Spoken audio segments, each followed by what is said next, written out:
are listening to the Bomb Hole.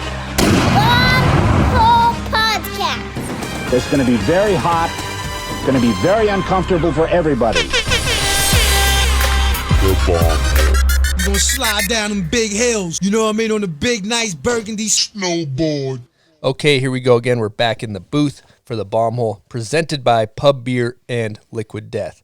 Now, before we get into our guest, I just got to ask Stony Buds, how we doing? So good, my dog. Well, with the bucket going over, it still looks good. Yeah. The bucket looks good. We could cut it and tuck in the things and have a custom bucket. Yeah, we might have to do the custom hat. Custom bucket. To my left, we have Todd Richards. Richards, what's going on? Hi, fellas. I can't believe I'm sitting here. This is pretty great. Yeah, how was your travels from Encinitas to Utah? It was mellow. I got up at I have travel anxiety like a motherfucker these days. So knowing that I had to get on a 6:15 a.m. flight to get here, I was up at 2, just like, hi, I'm awake.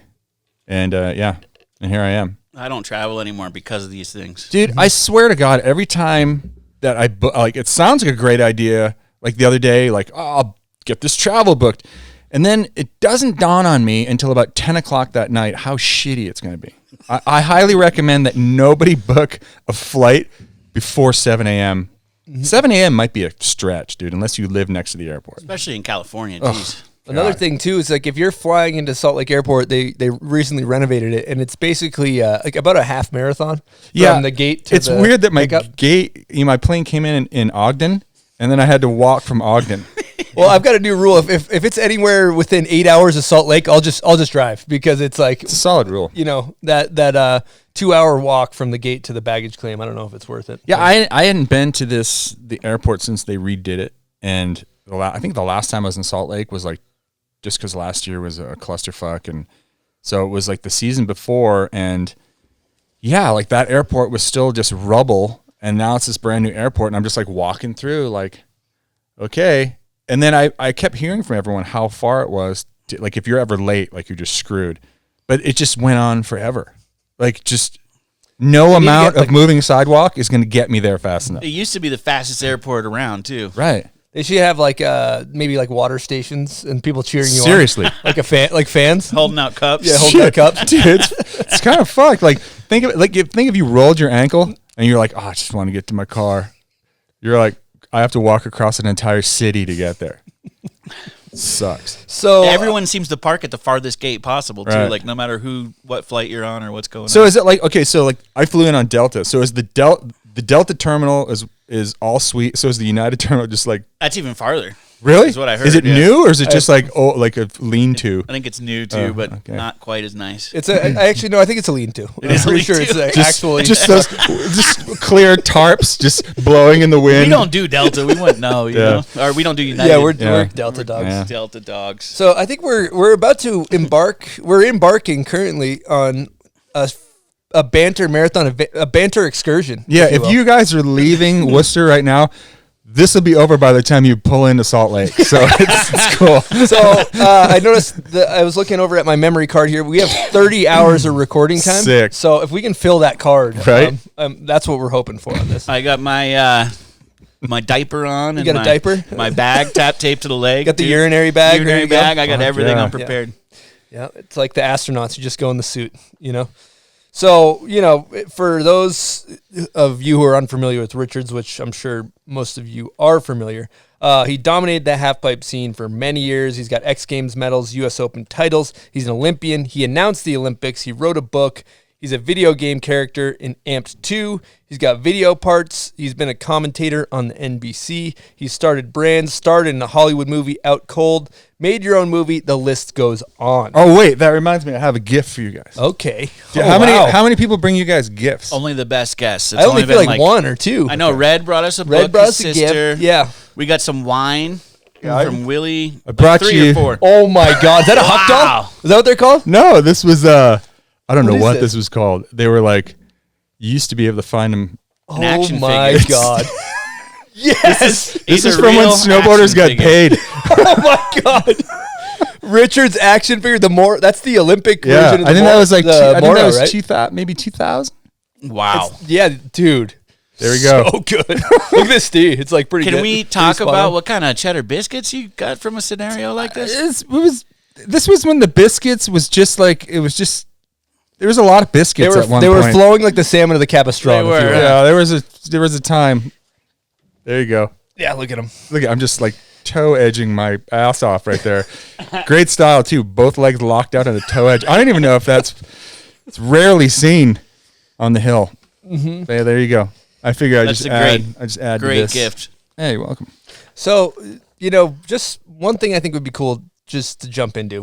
We don't go in order of, we don't need to do your life story in order or anything like that. But one thing I find fascinating, you're 52 years old. 51, dude. Come on. 51. Dude, Okay. you gotta, Pump the brakes. I'm going to give myself every year counts. Boom. So yeah, I'll tell you what, Todd, that's my fault. But we're in this revolving door of kids that are 15 years old that Yeah. are the next prodigy, and you were a child prodigy yourself, and then you wake up one day, and all of a sudden,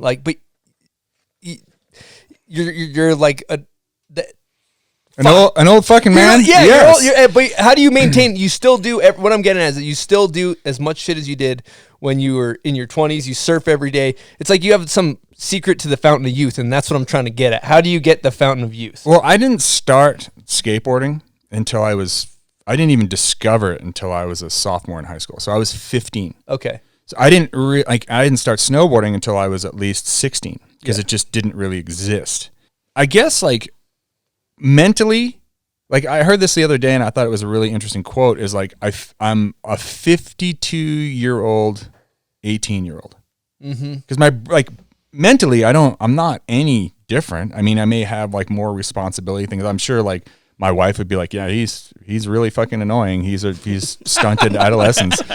But as far as that goes, I think mentally, if you can stay and desire it and constantly keep moving. I mean, I skate one day now, I need 2 days off. Snowboarding, one flat landing could just sideline me for a week. Surfing's pretty easy. Surfing's kind of easier on my body, but it's a good, I don't know. It just, all these things are good for my mental, which I think is kind of overrides the aches and pains of not, not being able to do things anymore. But yeah, I just still love it. I still, even though I don't skate vert all the time anymore, I'll watch a clip and I can still feel it. I can still feel the tricks in my limbs. And I think if that goes away, then I'm on the slide to just not being in that state of mind anymore. I guess from what I'm hearing, the key to not decline as you get older in your skill sets is to just keep doing it. I think so. Is that what it is? I think you're not going to do it as well as you did it when you were peaking, but you need to stay moving. You need to keep stimulating that part of your brain that that desired it, because all these things are kind of they're endorphin hits. Yep. They hit the dopamine pocket in your head, and there's a reason. I mean, it's just that feel good feeling, and if you're constantly chasing that like a drug, at least it's this and not Mr. Brownstone. You know what I mean? It's a good reference. Mr. Brownstone's a song by Guns N' Guns N' Roses. Roses, that's Heroin reference, Yes. right? Yeah, I'm from the streets. I know all about this reference. So you don't look much different either. Thanks. And it's because I ate a lot of artificial preservatives as a kid, so I'm. that's a key. I'm key. artificially It just keeps- preserved now. Yep, Yeah. I like it. Well, a lot of people are going gluten free. Like Buzz and I, we're on an exclusive gluten only. Well, Gluten only diet. Buttons for gluten. Can you imagine rolling into any home in New England in 1986 and being like, "Yeah, does this have gluten in it?" like what? Like a vegetarian? Yeah. No. I mean, we're talking about a time when it was like, "Oh, I'd like a non-smoking table, please," and they'd just be like, "Take the ashtray off your table." That's I don't know. It's just one of those things. Whatever. Well, let's talk about growing up Massachusetts roots. You're from the Commonwealth. I am from the Go. Commonwealth. Straight. I mean, I didn't grow up very far from where you grew up. I grew up in Paxton, Massachusetts, which was you're gonna give that your little horn, Paxton, Mass. It was part of the School Union 64, which was Holden, Paxton, Princeton, Rutland, and Sterling. And I went to Wachusett Regional High School. Respect. which was close to Mount Wachusett, which is, a lot of East Coast kids know that mountain. Just grew up like this little country bump. We were from like the country. Like Paxton was like a country town, and Worcester was like big city to us. So can you paint the picture of what an average patron of Wachusett Mountain might be wearing on a given day? Oh shit! What era are we talking? Actually, there is no era at Wachusett. It's all one big blur of the same kit. That's right. We could have some acid wash Jordache jeans. Yep.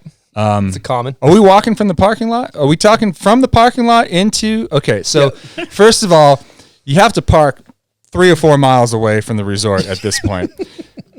Homeboy's he's got his ski boots on the wrong feet. Yep. These ski boots they were brand new in '87, and they're open, and they're just wickets are flying, and he's walking in the dirt from 3 miles away.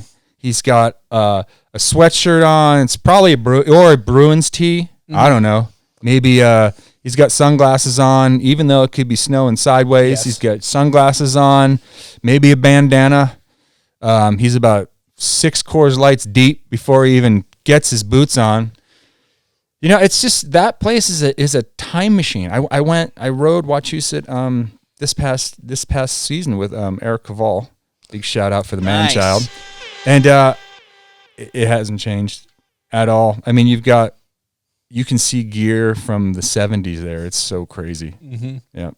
A lot of jeans. So then back in the day, how, snowboarding, skateboarding wasn't quite as popular as it is now. Can you give us the cliff notes of what that was kind of looking like? Me growing up in New England, I was about 4'8", until my senior year of high school. I was weird. I was really pale. I looked like E.T. when E.T.'s in the ditch. It wasn't like a good look for me.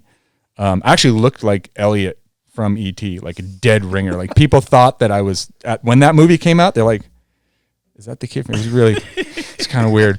But anyway, so just picture a really pale version of a kid who discovered punk rock and skateboarding at a time where it was like you were either into the Dead, or you were into Van Halen or Motley Crue, or you were a jock. There was no deviating from those 3 things in high school. So I'm like this dwarf of a human, weird, and I was beat up a lot. I was put in lockers. I was spit on. I was just whatever. People were like, it was harsh back then. There was no like safe spot for kids. There was no safe. I wasn't safe at home. Yeah, you were really stuffed in lockers. Dude, in Massachusetts, you see Richards. Fucking Richards. It was like fucking Richards. Let's put him in a locker. Oh my God. Richards. I've told this story 700 times, but for the people that haven't heard it. So I was it was my freshman year in high school, and I'd started hanging out with these kids that were kind of like, they were the same age as me, but they were fast moving kids, and they were like kind of punk rock kids. And I just wanted to fit in. Like I didn't fit in with any of those other groups, and I was just like, oh, I found my dipshits to hang out with. And for some reason, these 2 kids from Rutland, which is like I'm not sure now, but very rural farm community. A lot of agriculture kids came from there. They weren't the nicest. Kid was just talking shit in my history class or something like that. Like from like day one. It got worse when I started to dress in or style my hair in strange ways. Kid just, it went on and on and on. And we had this in my high school. The bottom level of the high school was called the dungeon, and that's where the freshmen would hang out. Like that's where all of our lockers were. And this one day, this kid, like, I was just over it, and he said something to me, and I was just like, "Fuck you!" And all of a sudden, I'm squared up, and then this is the time when like, fight, and then all of a sudden, there's 700 kids around you, and a lot of pushing, a lot of back and forth, and then I just swung, and I fucking connected to the kid, and all of a sudden, like a teacher came out of one of the classrooms that this was all, and the bell rang all simultaneously and broke it up. So later that day, I was, I think gym was right after lunch. No, lunch was right after gym. And so I'm in the gym locker room, and there was like 5 gym classes happening at once, and they all end at the same time, and you all end up in the gym locker room. And so those 2 kids are in like an opposing gym class, and a bunch of their other friends. Like I got pretty like roughed up in the locker room because everyone was going to lunch after that, so there was no other classes coming in for at least 45 minutes. I got roughed up, like probably like ultimate wedgied, and stuffed into a gym locker and locked. And these are combo locks. You didn't bring your own lock; they were just combo locks. Stuffed into a locker. I was in there, then they just left. I'm like, come on, guys, it's not funny. It's not funny. And then all of a sudden there's just no noise. It's just quiet in the locker room. And I'm like, holy shit, I'm locked in the locker. So I start kicking the bottom of the locker. The locker's like what? Like kind of like this right here, but maybe just one of those. And they're kind of flimsy. So I just start kicking the bottom of the thing. Kicking it. And I kick the corner out. Like, and it's bending and bending. I finally can get my leg under there and I start like bending it. And I finally kind of slide out. And then the nurse, whose office was right next to the gym, heard all the commotion because I wasn't being subtle. I was like screaming and fucking kicking. And so I'm like halfway out and the nurse comes in and she's like, what the hell are you doing? Like whatever, like what's wrong? So I get in trouble for vandalizing school property. What? I get suspended for vandalizing school property. Okay. Like I stuffed in a locker, suspended. I had to go and I don't remember exactly what happened, but we all ended up in the principal's office, myself and the one main kid who did it. And I walk into the principal's office and the principal looks at him and looks at me and points to me and goes, I don't know you, but I know you. Get out of here. So just boots me out. Like I just got away scot-free, but I looked over my shoulder for like literally the rest of my high school years. Yeah. But that's like just one snippet. That was just my high school. That's the type of stuff though that could be a great recipe for some angst right there. You think? Yeah, like that actually could be the best thing that ever happened to you, honestly. It's just a fucking drywall mowing machine when you get home. God, angst is a great creator. It's a great motivator. It's a great motivator. Like fuck you, man. Fuck you. And it was, it just kind of went like you growing up back east. You kind of, it was ribbing. You were always ribbed, and no one wanted you to ever like make anything of yourself. Mm-hmm. Like that was like a big thing back there either. So it did like once I kind of like found myself in skating and stuff, and like this is pre snowboarding, and started to get good at skating. The kids I would skate with, I would then be they would pick on me because I was starting to get better than they were at skating. It's such a weird hierarchy of like, I don't know if it's still like that. Totally. I think it's probably still anybody like that that can relate to. I think anybody that comes from a smaller town, I'd say, can probably relate to like if you are trying to move on to different things, bigger things. I don't want to say bigger and better, but if you have aspirations that maybe leave you out of that town, there's going to be people in there. Yeah, what do you fucking think you're a hot shit? You think you're better than us? Yeah, totally. You think you're fucking better than me? Yeah? Those big towns though, there's more kids to beat you up too. So True. It's like either way, you can't win either way. I don't know. It's just one of those things that like, if it didn't happen the way it did, I wouldn't be sitting right here. Yeah. I embrace it. I think it's hilarious to talk about now. Mm-hmm. Running from Worcester wasn't as seedy as it is now because I've been back to Worcester, and Worcester's like, whoa. Like I don't know if I'm just all SoCal soft and I'm not used to seeing probably a combination urban environments, but like I just remember being pretty urban there, being straight up chased by gangs of urban kids, like me and my friend. Kids. I'm not even gonna go where that. I mean, there's many different ways you can look at that, but just gangsters before gangsters, and like just running from we're waiting to catch the bus because we would always take the bus from Paxton into Worcester Center to either go skating or just go movies and play video games, and just being chased, like just running for your life through this mall that used to be in the center of Worcester. Like we're gonna die. Just pockets just full of quarters because that's you just saving quarters all week to go over the arcade. Yeah. So then let's jump back to the snowboard career trajectory here. So then you got sponsored by Sims at a young age. Yeah, I went. I went to school in New Hampshire, and snowboarding before that point was just like a social thing. It was just like I was a skater, snowboarding. Let's do this in the winter. My friends are doing it. It didn't really dawn on me that snowboarding was even really that fun until I moved up to the Lakes region. Near Gunstock. interrupt you real quick because I was watching a documentary last night, do my research, and you quote unquote said that you hated snowboarding. Oh, I fucking hated it. Yeah. And the reason is because the equipment was just terrible. You know, I didn't have like good snow gear, so I was always wet. My boots that I used, I think were my dad's boots. My dad was probably 2 full sizes of boot. So I was just like floppy. Sorels or something? Sorels. Swimming in them. Yeah, I don't even think they were Sorels. I think they were like duck boots. You know, and then the snowboard was horrible. It was like a Burton backhill with no edges and just water ski bindings, just horrible. Like, it's no wonder that snowboards weren't allowed on the hill because fucking hazardous. They weren't ready yet. No. And this is back in like the 1800s. Yeah, this is like, you know, we had to, like, it was a wagon. We rode a wagon. To the golf medieval. course. It's like a medieval times Yeah. with the wagons and This is cannons. This stuff is like that. This is when the Donner Party was just like the invitations just went out. You know, it wasn't even a party yet. It's like electricity wasn't quite invented yet. No, not yet. yeah. Not yet. Okay, I got a sidebar that's gonna derail you for a second, but Go. I love when you make fun of people on rails, and you've likened rail snowboarding to somebody being like a statue. Yeah, because a lot of it is, I feel like, and look, it's gnarly, but I'm going to give it shit because this is who I am as a person. I love this. There's a lot of park riding that's like, oh, fucking rails, like jump up, hood ornament, come off. Like that's like, you know what I mean? Like if you can, but there's skill involved in that. Like there's like, because basically the formula for being really good at rail riding is come in fucking hot, launch through the air, and stay in one position. Stay flat based and slide, and then come off. You know, that's like really the root of rail riding is that.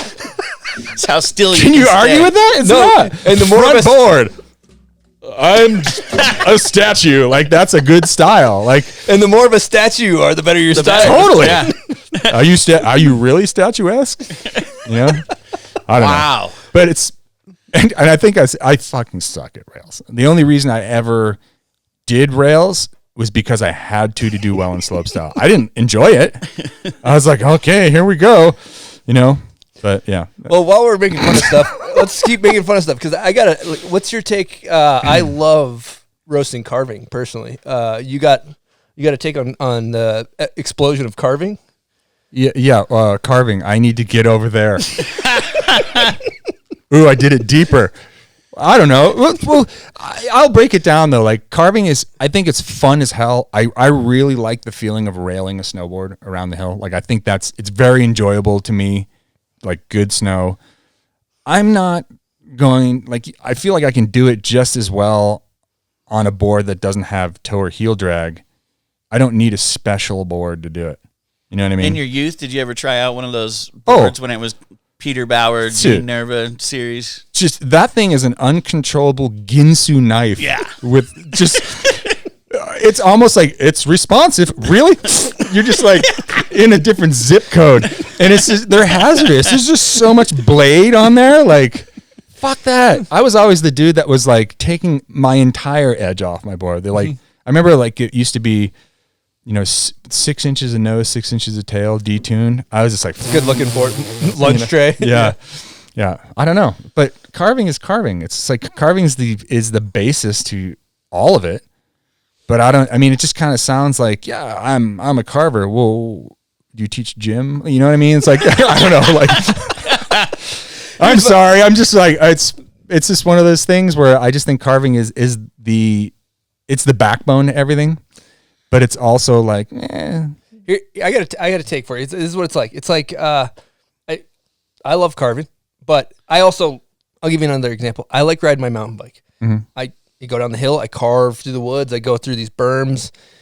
It's boring as fuck though. I'm not like the difference is like I love doing it. I'm not gonna make somebody sit through the agony of watching me fucking go down the hill on my mountain bike and turn through the woods because it's boring as fuck. unless It's boring as fuck. I'll tell you what's fucking great about carving. And I don't know if this dude still exists, but the Cav father, the guy that would my at God. Hunter Mountain. Give that guy an air horn. Stan turned me on to that dude. Yeah, that guy's a living legend. I don't give a shit about the carving. Yeah. I just want to hear you talk about it. Yes. You know? Yes. You know, it's like, I guess, is it kind of like the vegan joke? Like, how do you know like, what do they tell you first? Like, if they're a carver or about their new Arc'teryx outfit. I'm sure there's a joke in there. Someone can weave that together. I was on the chairlift with Big Mountain Jeremy Jones, and I was kind of that's a name drop, whatever. EJJ. But I was kind of making fun of carving, and I had a rant about it. I was like, here's the deal, dude. This is first you get your snowboard, you learn how to fucking turn. Okay, that's the first thing you do, and then you learn how to catch fucking air, and then you should never look back. You know what I mean? Like, but that's my 2 cents. But you have to remember that a lot of us came from, especially Jeremy, best snowboarder to come out of Cape Cod. Fucking what? God, let's give it an air horn. Are you kidding me? Another Massachusetts native.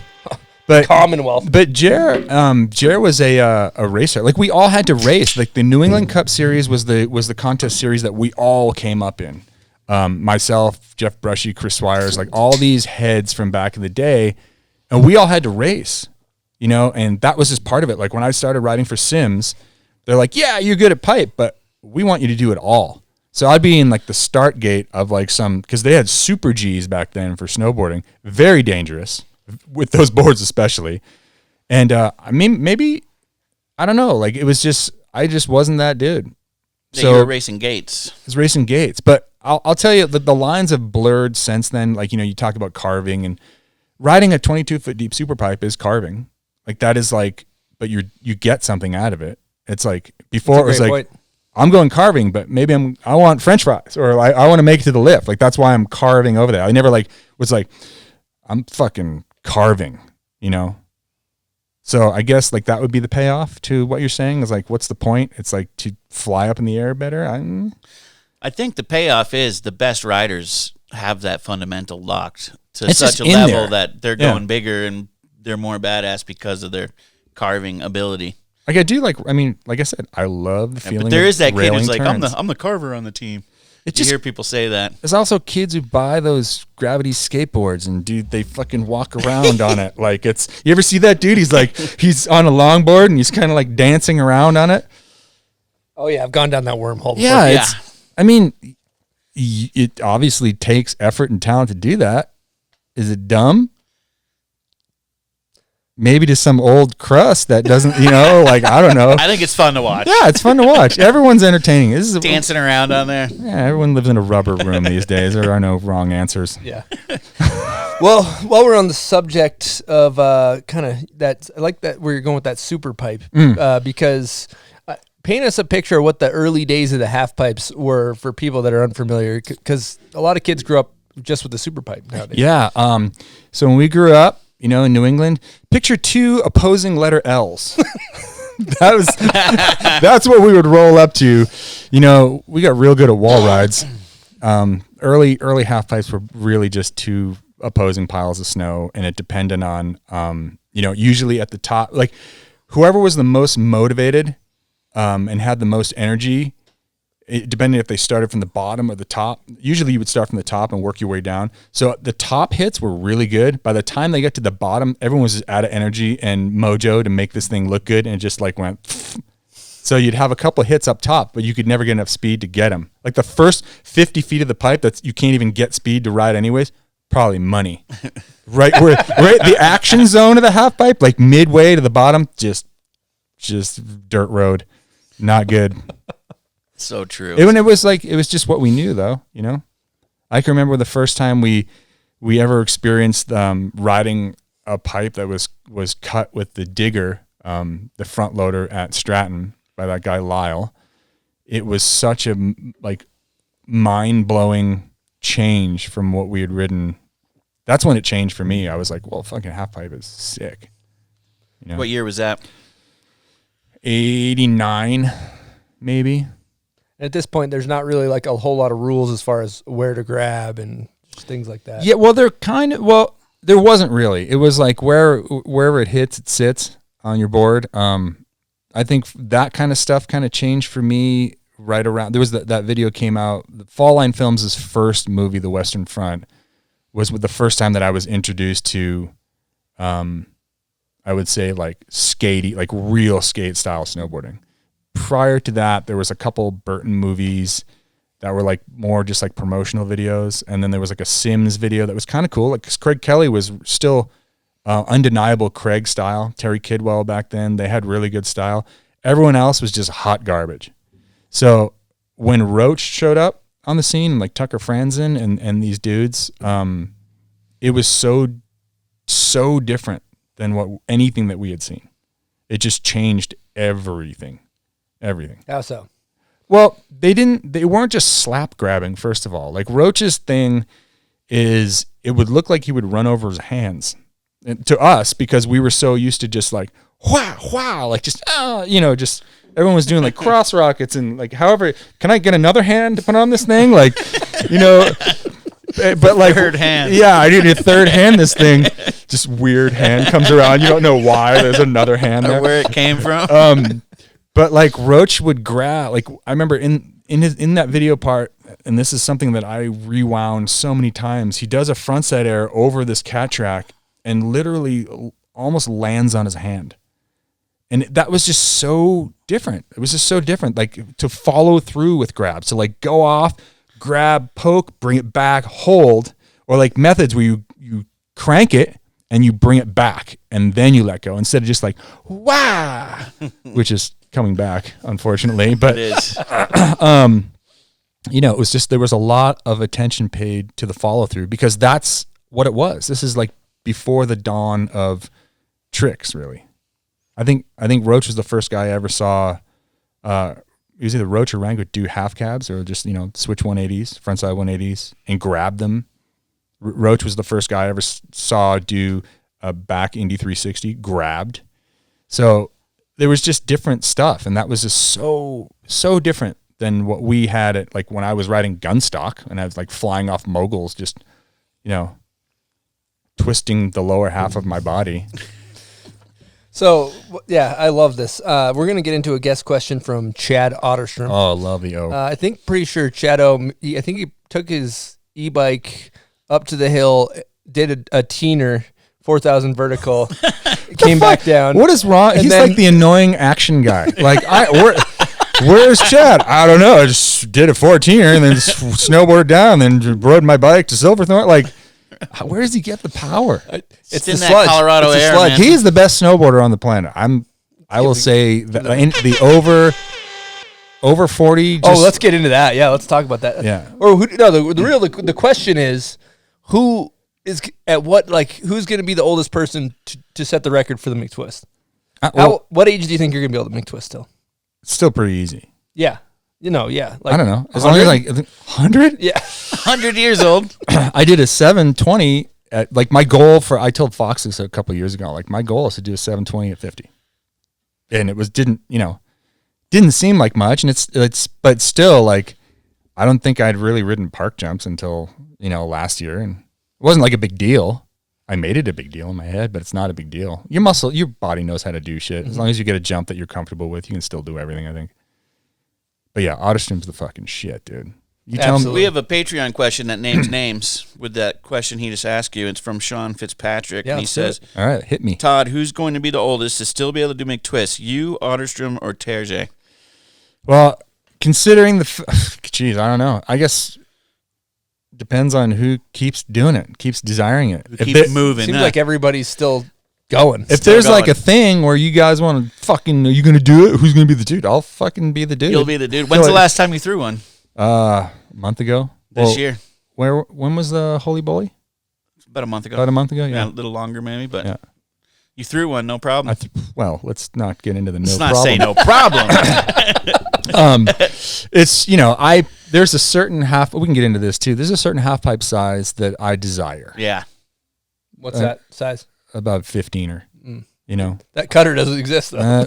No, I think it does. Doesn't it's like the old veil pipe, the 18 that's right? melted out.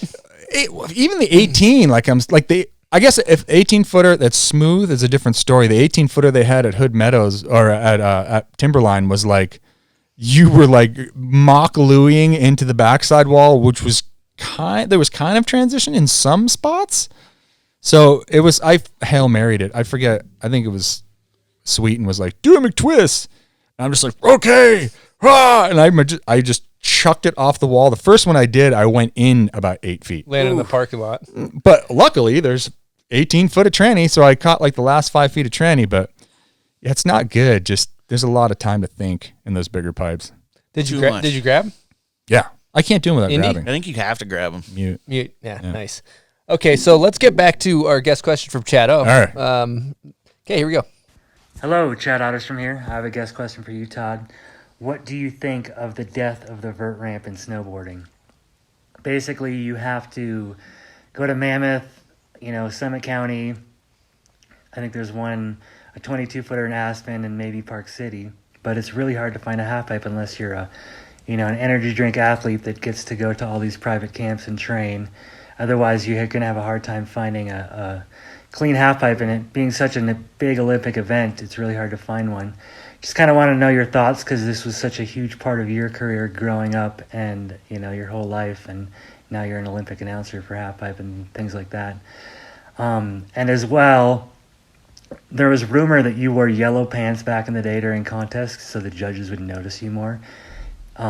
Is this true? Did you wear yellow pants so you get noticed, or did you just like yellow pants? 2-part question. It's a great 2-parter, Chad. Dang. I just used to piss myself. I didn't want anyone to see. Didn't everybody wear yellow pants back in the day? I wore yellow pants because, there's something to that. There's definitely something to that. And it was, this is when I was riding for Special Blend. And originally, the yellow pair of pants I got, this is when Steve Ruff was my team manager. I think it was the only pair of pants in my size. But damn, they look good with a blue jacket. And they did. I had like one video part with that and like did really well that year in contests. So like there's a lot of photos of me from that year. And I think this is like 2000 or 2001 wearing the yellow pants. I don't know. Yeah, I guess. Burton had those yellow pants in the 90s. I remember those, Craig dude. Kelly was killing it with them and totally. The whole team, really. Exactly. And like you noticed him. Yeah. If there's 50 dudes riding in a contest, you're going to remember the guy with the yellow pants. That's right. Especially if they're the best dudes there, too. Yeah, there's definitely something to outfit choice. Like back in black doesn't, sometimes it doesn't work when everyone looks this, especially now. We can talk about that later. But okay, so half pipe questions. It sucks because I feel like the whole 22-foot deep super pipe trend, because that's what the Olympic size is, going to starve a massive portion of snowboarding out of being able to experience a half pipe because the cost of entry is so high. Not only the money that needs to be spent to dedicate snowmaking and grooming to maintain it, because a 22-foot deep super pipe, you have to constantly maintain that thing or else it's dangerous. So yeah, there's going to be, I don't think we're going to see a slide of different size pipe as far as competition because, people are doing tricks that require a gigantic transition like that. There may only be 2 or 3 of them in the world. I think it's sliding towards that. But I do think that we'll start to see a retro trend, just basically where snowboarding is going. It's not gaps. It's not 60-foot tables. It's a lot more user-friendly. To find the next Shaun White, you're going to need to have them be able to kind of figure it out. And, and there's a lot of people like my age that are spending money at these ski resorts. They want to ride a half pipe. I want to ride, like, didn't Bodie have one here at Park City? City? Have the Merrill mini pipe or something. That thing was fun as shit. Mm-hmm. And like Vail's old pipe. Mm-hmm. But there's a lot of, like, I think Vail Associates, or VA and Vail and Breckenridge, they've all stepped away from half pipes. And a lot of it is because it's so expensive to have one. And they can dedicate that snowmaking to getting more skiers on the hill and other places. Like, from a financial point of view, I can see what's up. Sucks for us being riders, but it's also because we've pigeonholed ourselves into expecting the 22-foot deep super pipe that needs to be an entire trail long so you can get 4 hits. I just think that it'd be really cool to see a resurgence, like the guys at Boreal and Woodward at Tahoe. They've got a really fun, like head high half pipe, and it's sick and it's perfect. You can still get air, A lot of people I would love that if that. A lot of people don't want to get chucked into double corks. you know? Well, and also in order to even fall in love with the super pipe, you got to start somewhere. You got to start somewhere. So the average boarder that goes 10 days a year looks at the super pipe and is like, dude, what the hell am I going to do in this? But if you learn on a 12-foot and work your way up, that's going to get more people into half pipe. But like you're saying, it's like the super pipe is essentially kind of killing itself. It is. In a way. I think so. It's like, would you make a ski area that just had, this is a 60-foot jump, and here's our quad kink curve? Like, have fun. Yeah. Here's a skate park. All we have is a neck-high hubba. Right? Totally. Good luck. But I mean, in saying that too, it's like it sucks that the quote-unquote vert ramp of snowboarding is dying. But vert ramps died in skating too, but it came back in a different form. It came back in park skating. The Tony Hawk's vert ramp is a 14-foot transition with 2 feet of vert. I grew up skating 9.5 with a 1.5 or 9 and a foot. So it's gotten bigger. Like I said, the barrier to entry's gotten higher, but then you see Vans, like Grosso's vert ramp that was at Vans was an old school 9 and a foot, and people loved it. Like they loved it because you can feel like you're accomplishing something. Dude, I get into super pipe, and I've talked about this before. Like I had a career based on, riding the frozen swing set down the hill. I get in that fucking thing. I'm like, like just like not even like just like maybe get to the top, and I'm like, what? But both legs straight, like doesn't even. I'm using everything I have to get to the top of it, and I can't even get out. And then other times, it just spits me out the top, and I'm just like, I hate base jumping, and you're just flying to the bottom of the half pipe. It's just, I don't know. I mean, maybe a sunny, soft, super pipe would be great, but unfortunately, sunny, soft super pipes, you can't ride them. They need to be rock hard, and you need to be riding a fucking race board. Our old boards, remember when we were growing up, like back east especially, like I wanted the gummiest snowboard I could possibly get, and basically it was to fit in those fucked up wall ride Jersey barrier transitions. Mm-hmm. Now they're so perfect, and the radius is so big, they can ride a 158 that's just like mega cambered and super stiff because you need it. Mm-hmm. And the dudes that are doing well in that, they don't even look at other parts of the mountain. For example, Scotty James and Sean White, we see them up at Woodward training all the time. Mm-hmm. And it's not like they're riding any other part of the mountain. They're in that half pipe all day, every day. And it's like, that's what you have to do, Yeah. And it's like, I listening to Scotty's episode that he had with you guys, which I thought was great because he opens up a conversation about these guys aren't even riding boards that you can get. Like it's so technical, and you need to have a board that dampens the vibration through your feet, and it needs to be grippy as hell and needs to have the right amount of pop. You can't get that in a general snowboard from freaking Solomon or Ride or whoever the hell. You can't get it. You need a special and board. You can tell because you can see the kids that are riding off the shelf boards in the super pipe. They're not doing what Scotty is doing or what Sean is doing. And even like Ayumu and these kids, they're not riding. I don't think they're riding stock boards from Burton. Like they're definitely like, oh, don't touch the base on that board. That board's, I got yelled at once by a racer for moving his board. For touching it? I touched the base. Like really mad at me. Your finger grease is going to like slow down. That's right, dude. That's a real thing. And I was always like, dork, but that's where it's at now in Superpipe. Like these guys, these boards are being tuned like the old race boards that we would make fun of the dudes that were. I mean, what happens? Follow me here. Okay, so speed is your friend in a Superpipe. How soon until they're wearing fucking speed suits in the Superpipe? Oh, wow. It's a good take. I'd like to see it. It's not. I mean, well, Sean's almost there, but it's not that weird. It's not that weird. I found that this jacket kind of slows me down by flapping in the air. If I simply get rid of that jacket and I wear a Lycra suit, I call this my performance suit. It's not a speed suit. It's my aerial performance suit. I could actually kind of get behind that. They sure would look funny grabbing their, but imagine their they could grabs. just go with that though. They could be like pro wrestlers. That's kind of like where I want to. I would like to see they come out and there's sparks and they come out and they get into the thing and they put it on when Scotty's got like he looks like a fucking koala screen print all over his suit and Here's the thing, dude. That works. You watch like Supercross or whatever, and they come out and they do like the opening ceremonies, and people come out on their dirt bike, and there's like flames that go in the air, and they like guys wearing a cowboy hat, and like we need like a WWF like intro for the half pipe riders to get people more into it. Yes, like dude. there's like some type of elevator that rises up, and there's like flames and smoke, and then like maybe some dude comes out in a casket and it's all the Undertaker, that'd be sick, dude. They need to up the showmanship on these events. I honestly that would get more eyes on it. I'm like, as I'm just formulating this in my head, you could literally do a contest like that, and it would be incredible. It would be the best. It would absolutely hit. Full pay-per-view half pipe, mad beef, like people just talking shit, breaking snowboards over people's backs in the start gate. Different You know music types. who would really riders. shine in this event? Louis Vito. Oh yes, Louis would be an absolute star. he could be like Master Blaster, like he could come out on Abe Teeter's shoulders.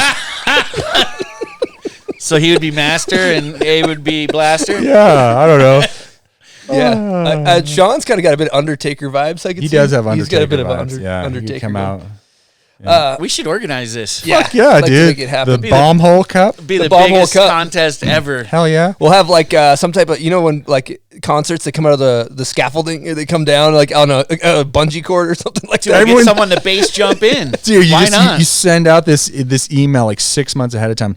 You need to start working on your image now, and just like Who you you have gonna to be? you have to craft this full persona for this competition. And God, Yeah, to this even is get fucking in, great, to even dude. get in the contest. It's like a marketing meeting You we're have in to right be now. approved. 101. Yeah, there's like a spitballing. Like I don't know, dude. Louis just can't come in as like Vito the Guido. Like we have to like figure out something else Vito here. the Like Guido. and you have like a marketing team that kind of helps you along your way. Dude, this is fucking sick. Going back to what you were saying earlier about like not touching people's bases, the wax tech for the U.S. team, who's also Massachusetts champion air horn.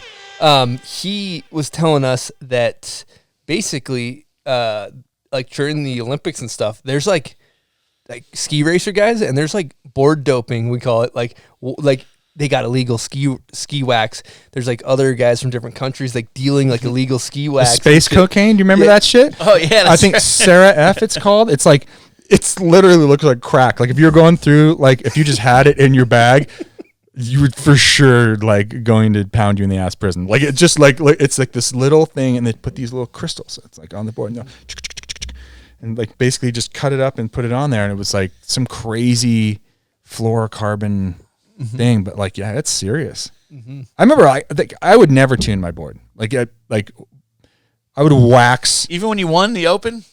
No. It was just happened to be like, my board's just riding, like maybe waxed it a month before. And things changed over time, as pipes, you had to go fast. But I remember one time, like Oakley kind of had someone that did demo, like he was like the sub rep, and they brought him to the Open, and they juiced my board up with some bullshit. And I remember being squirted out of my first hit. Like I was just straight up in the air. Like it was kind of like one of those wet, damp days, a lot of humidity on the East Coast, like really sunny and slushy. And dude, I was just like, I'm along for the ride. Like there's no like, whoa, like you're going across the banana peel. Like, total banana peel. Yeah. I had my board waxed by Ryan at Mammoth, the Ryan board tech, and just getting off the lift, I thought I was gonna die. Dude, and Ryan's the shit, man. He's done my board up a couple times at like a charity jam at like some event. He was like, hey, this thing looks like a shit. Like it's like embarrassing for him to have boards near him that just like, yeah, you can't even handle. What's wrong with your base? So yeah, shouts to him. You know what I think it could be time for, but oh my god, not quite the name that video part yet. It's for this thing right here. This is one of my favorite segments right here. We got a new theme song. Here we go. Welcome to the Liquid Death. Death, death, death. Spinning wheel of death. So, is the fucking shot collar on there? Did you take that thing off? So the one thing we're hoping it lands on is basically Star Wars trivia, but if you get it wrong, you get the shock collar at a low setting. Fuck. Okay. You can put it on your arm if you want. How do you feel about that? I'm going all in. Yes. First, we do have to talk about liquid death real quick because I'm currently crushing some can. You're crushing some can. Everybody's crushing cans. We're all crushing can. And basically, the thing is cool. You know what? They're you're not contributing to plastic. So it makes me drink more I will water. also say liquid death it's brilliant because you can, there's that whole thing where you kind of like want to look like a shitbag these days, and you can crush one of these, and you look like you're hanging with the boys, but you're just having a little liquid death. You're just getting hydrated. You can drive after. You're just driving. Like, I wonder how many people have been pulled over. Oh yeah, just crushing liquid deaths. And they have to prove to the cop that, it's water, I swear. I'm begging to get pulled over. I'm like swerving and shit, trying to get pulled over. Just so I can. Just got the can. Just kind of chugging at the stoplight. So yeah, if you guys can pick these up at your local 7-Eleven or go to Liquid Death /Bombhole, you'll get a few Some koozies. Yeah, There's hella Star Wars on. A lot of Star Wars. Sniffing on there. salt. basically Star Wars. all I did was wanted to make sure you landed on Star Wars trivia. We kind of doctored the wheel here. All right, we kind of rigged it. So Are we ready? Yeah, go ahead. Give it a hard spin. Don't give it a light one. Like That's a good spin. Sniffing salts to Star Wars. so, you got to start with the sniffing salts, All right. and then do our Star Wars trivia. Okay, so truth be told, I've done sniffing salts before. My dad played hockey. Yep. And we would have sniffing salts around. Well, not like around, but I remember he fucked with me once. And he's just like, "Here, get a whiff of this." I was like 8. When you're a kid. We do have. We are in the works of bombhole sniffing salts. So Really? The way it works here, you Pinch? crack it, Yeah. and then it releases. Are you guys doing it? I'm the only one that's doing Yeah, it. you're I don't know only if you watched the Zeb episode, Yeah. but You just he want went- to do a light sniff. he You went don't- hard no, on it. I Yeah. fucking. You don't want it up here. No, yeah, you don't want to do it like it's your last breath and you're giving it everything. Are you guys ready for this shit? Yeah, let it rip. What if you bop one of these in the airplane? I need to get jacked up before I get off the plane. Just you might run through You probably lose your rights to fly. Might run out and whoa! Grandma's chicken. Holy shit! I might go back in for a second hit. yeah. Let me get a little. Such a Christ, weird smell. dude. Huh? It's weird. It's like sniffing bleach. Yeah. Yes. Invigorating. It's ammonia, right? Yeah. Yeah. I think when I was reading, it says it like kind of irritates your senses. That's how it wakes him up or something like that. But it's safe. Yeah, What it are the definitely hypes you up. And no long terms on this. No long terms. No. So Weird though. I feel They like would know by now. I feel like my brain is breathing. Yeah. Yeah. So you should do Opens great. You your should do great in capillaries. this Star Wars trivia now. Fucking hit me. Blood's Okay, flowing. first question. What is Baby Yoda's real name? Grogu. Come on. Fucking Jesus. Amateur. Wow, Amateur well, if shit. you're this confident, I think you should put the shock collar on if you get it wrong. What? On your arm. No? What? It's on No. 2. It's on 2. It doesn't hurt. All right. It doesn't hurt. Yes. I don't think he's going to get him wrong. I don't right around my balls. It's on 2. It's got to go around your ball sack. Oh my god. Is this actually? Don't fucking test I'm not it. going to shock it unless you get it wrong. Just keep it off, and if you get it wrong, we'll put it on. Actually, you know what? Fuck it. Oh, you know what I got on here? Give a test. Quick test. I actually I got a wrong answer button. I'm hoping too, so I can hit it. Wah, wah, wah. Okay, question number 2. He knows his stuff. Where did Obi-Wan take Luke after his birth? Where did Obi-Wan take Luke after his birth? Take Luke after his birth? Yes. Tatooine. The That's sand correct. planet. Everyone knows that. Okay, question 3. How many of these fucking questions are there? Do it till I get Until shocked. you get one wrong. 10 questions. You're doing good. 2 of 10. Question number 3. Who is Palpatine's granddaughter? Ray. God, he's fucking good. Damn, dude. Question number 4. Who is Anakin Skywalker's Padawan?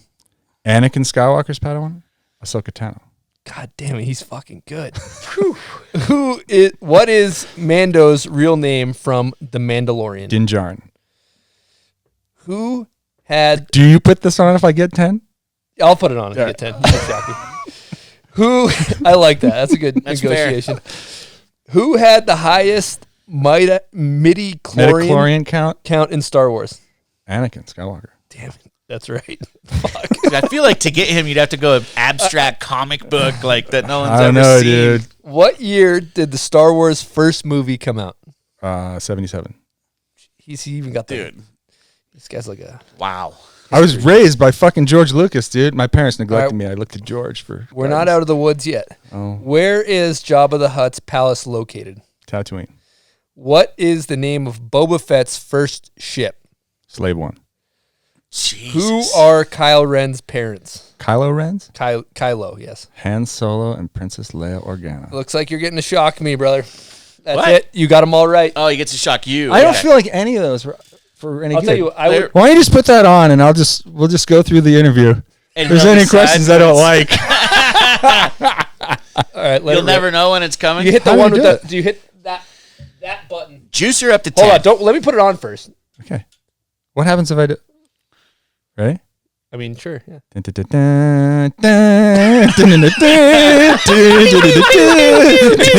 hurt that bad. It doesn't even hurt. You see that? I wish I had it on. I had it on the highest setting, but I put it on Bob's neck. That made me. I was crying laughing when Bob's was fucking shocked. When he was getting it, he just Dude, started. because he didn't even have a chance to get it on. Yeah. He just blew his freaking esophagus into 100 pieces. He's rubbing his neck. He was rubbing his neck for the rest of the interview. It's all red. Jesus Christ. I got a question. Go ahead. What is the name of the band in the first Star Wars movie? In the first one, the Cantina Band.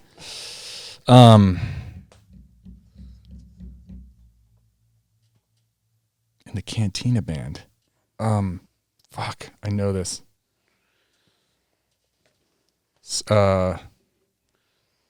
We're on a show here. We're not gonna. I know, it's, We're gonna die of old age. can we cut that one out? I don't think he knows that one. He doesn't know it. I feel like it's Fingerin' Dan or Figgerin' Dan, Dan? or something like that. Weird band name. I don't know the name. I just figured you didn't know it either. Well, the other one, find out. Jabba's Palace is Cy Snoodles. That's the name of the band. Yeah, Cy Snoodles and the Rebo Band. Unless it's just a cantina. It's Figgerin' Dan's Cantina Band. Is that what it is? Wow, he's pretty good. So, Anyways, but look, kids, it takes a lot. I wouldn't recommend dedicating your life to useless Star Wars trivia. It will not get you the ladies. Well, actually, maybe it will these days. dude, it just got you. You just did great. Like you just got to test it on air. Yeah. You know? I got to avoid being You shocked. got to avoid being shocked. So, all right. Oh my God, Friggerin' Dan. that's It correct. really is correct. It sounds like a made up name. I think it's like Friggerin' Dan. Like, Friggerin' Dan. Look, dude, I'm telling you, if I could ever get a job somewhere, Yeah, you probably had the CD single and I had all that shit. okay, we're gonna pivot. Pivot. Let's hit a pivot here. So, you basically dominated halfpipe scene, won the U.S. Open, X Games medals. I'm particularly curious about the Morrow West Beach era. Yeah. I heard we're gonna talk biscuit talk. Oh boy. It's the wrong soundboard, but that still works. We're gonna talk biscuit talk, and basically, what I was wondering is, I heard there was some crazy incentives when you were qualifying for the Olympics and stuff like that. There was paint the picture here about what snowboarding was at that point. There was a lot of money in the industry. There was a lot of professional snowboarders, a lot of cha-ching in the industry. There was the hype for the Olympics was reaching a feverish pace. There was a lot of gray marketing going on where people would basically sell Japan snowboards from the US and they would go and sell them. So there was just massive amounts of boards, pro models, everything being thrown around the industry. And everyone thought and there was two companies that were public, Ride Snowboards and Morrow, had just gone public. And everyone was hedging their bets on the Olympics, taking it to yet a more insane level. So yeah, there was a lot of money going on. I was going to, right before the Olympics in 98, the fall of 97, I almost signed with Airwalk head to toe because they were throwing around some crazy fucking numbers.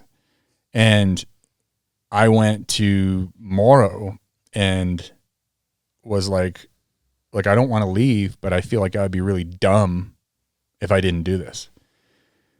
And Morrow, they came through because they had a lot of money. There was, it was a lot of, for then it was fucking crazy, Like a Louis Vito Dodge situation. Oh, okay. Yeah, I'll he's give it a Dodge. I got lost. I didn't remember what we were talking about. He just talks in a bunch of directions and then just kind of changes the subject. It's a Louis Vito Dodge. It's in my book. I got paid. I had to sign $1 million contract over 3 years, and got a Porsche 911 2S Porsche as a signing bonus. Woo-hoo! Damn. That's what we needed to hear. And that was like, that was peak me. Peak me time. I like how you threw that last answer at us before that. Yeah. It's just it's all on a scale. Like if you look at there was 50 Mark McMorrises at that point. Yeah. It wasn't just one dude sucking up the entire budget of the industry. There was a lot of people getting paid. A lot of people that weren't very good getting paid a lot of money. Now I got to verify because on Mikey LeBlanc's episode, for fuck's sake, he said something about there was First a of check all, for $265K sitting on the table. they went through my desk. Oh, That was not laying on the this table. is a good verification. That wasn't They were laying going through your drawers. That was Tony Sabatella, who is a good friend of mine, a good friend of Johann's from C3. Tony he's a shit stirrer, first of all. Okay. Love those guys. Shit I stirrer. love a good I shit love stirrer. Tony. I love him to death. I think they went through my desk, but that was for board royalties at that point, and it was like $12 a board, and there was a lot of boards being sold. This is before. There's a lot less brands. I think there was a couple brands that were dominating and a couple brands that were selling a shitload. And it was right when, if you had a board, you didn't just have one board. You had the 52, the 53, the 58, the 56, whatever. You had a series of boards. So yeah, there was some shit, but that's, it's really great of those guys to go through my shit. You weren't just here's my $265,000 check I accidentally left on the coffee table. What kind of a fucking asshole would do that? I mean, I'm a dick, but that's number one. And I think his story, I think he might have hit his head a few times. We all know what LeBlanc does. Jumps downstairs. Those big ollies to flat definitely shake your brain around. You hit your teeth together, you get a concussion. I think he said it was at some party. No, I think they were just over my house, and Tony was just like, "You guys fucking see this?" In my panty drawer. I don't know. There was a lot more money in snowboarding back then. I mean, it's Cheddar Biscuits were fucking flying, and I wasn't the highest paid dude. There was people that were paid a lot more than me. My theory with the Biscuits, though, is that the let's just say the pie is the same size. Mm-hmm. There's so many more people that the pie is cut up into smaller pieces, as opposed to there's only fucking 15 big time dudes. And also we're talking about a time in snowboarding where hero worship was huge part of the sport. Explain that. Okay, so you have these icons like Sean Palmer. This is where these legends of sport come from. Sean Palmer, Sean Farmer. Farmer wasn't particularly technically good at snowboarding, but he would fucking fly off of something, and he would definitely light your bar on fire. And that was part of the image. The image was being sold as much as the skill level. So there's and that would sell boards, that would sell a lifestyle, that would sell that brand. I know all those guys from Ride got paid a fuck ton of money too, because they were all in on that IPO for Ride when Ride went public. It was just a crazy time. The heroes were built up through, your contest placings were one thing. When Terrier came up, he's still riding on that. He was put on a pedestal. Jeff Brushy, pedestal. Not only did they win, but they were gods.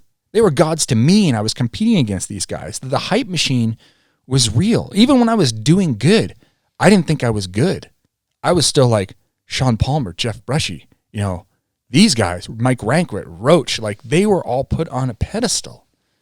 And it was a lot of it was image fluffing and just something that doesn't exist in snowboarding anymore, because the average kid is better than we were at our peak end of year one these days. And it's, it's by virtue of what they have to get better on and what they're exposed to. But, it took us 15 years to get where these kids are now after one season.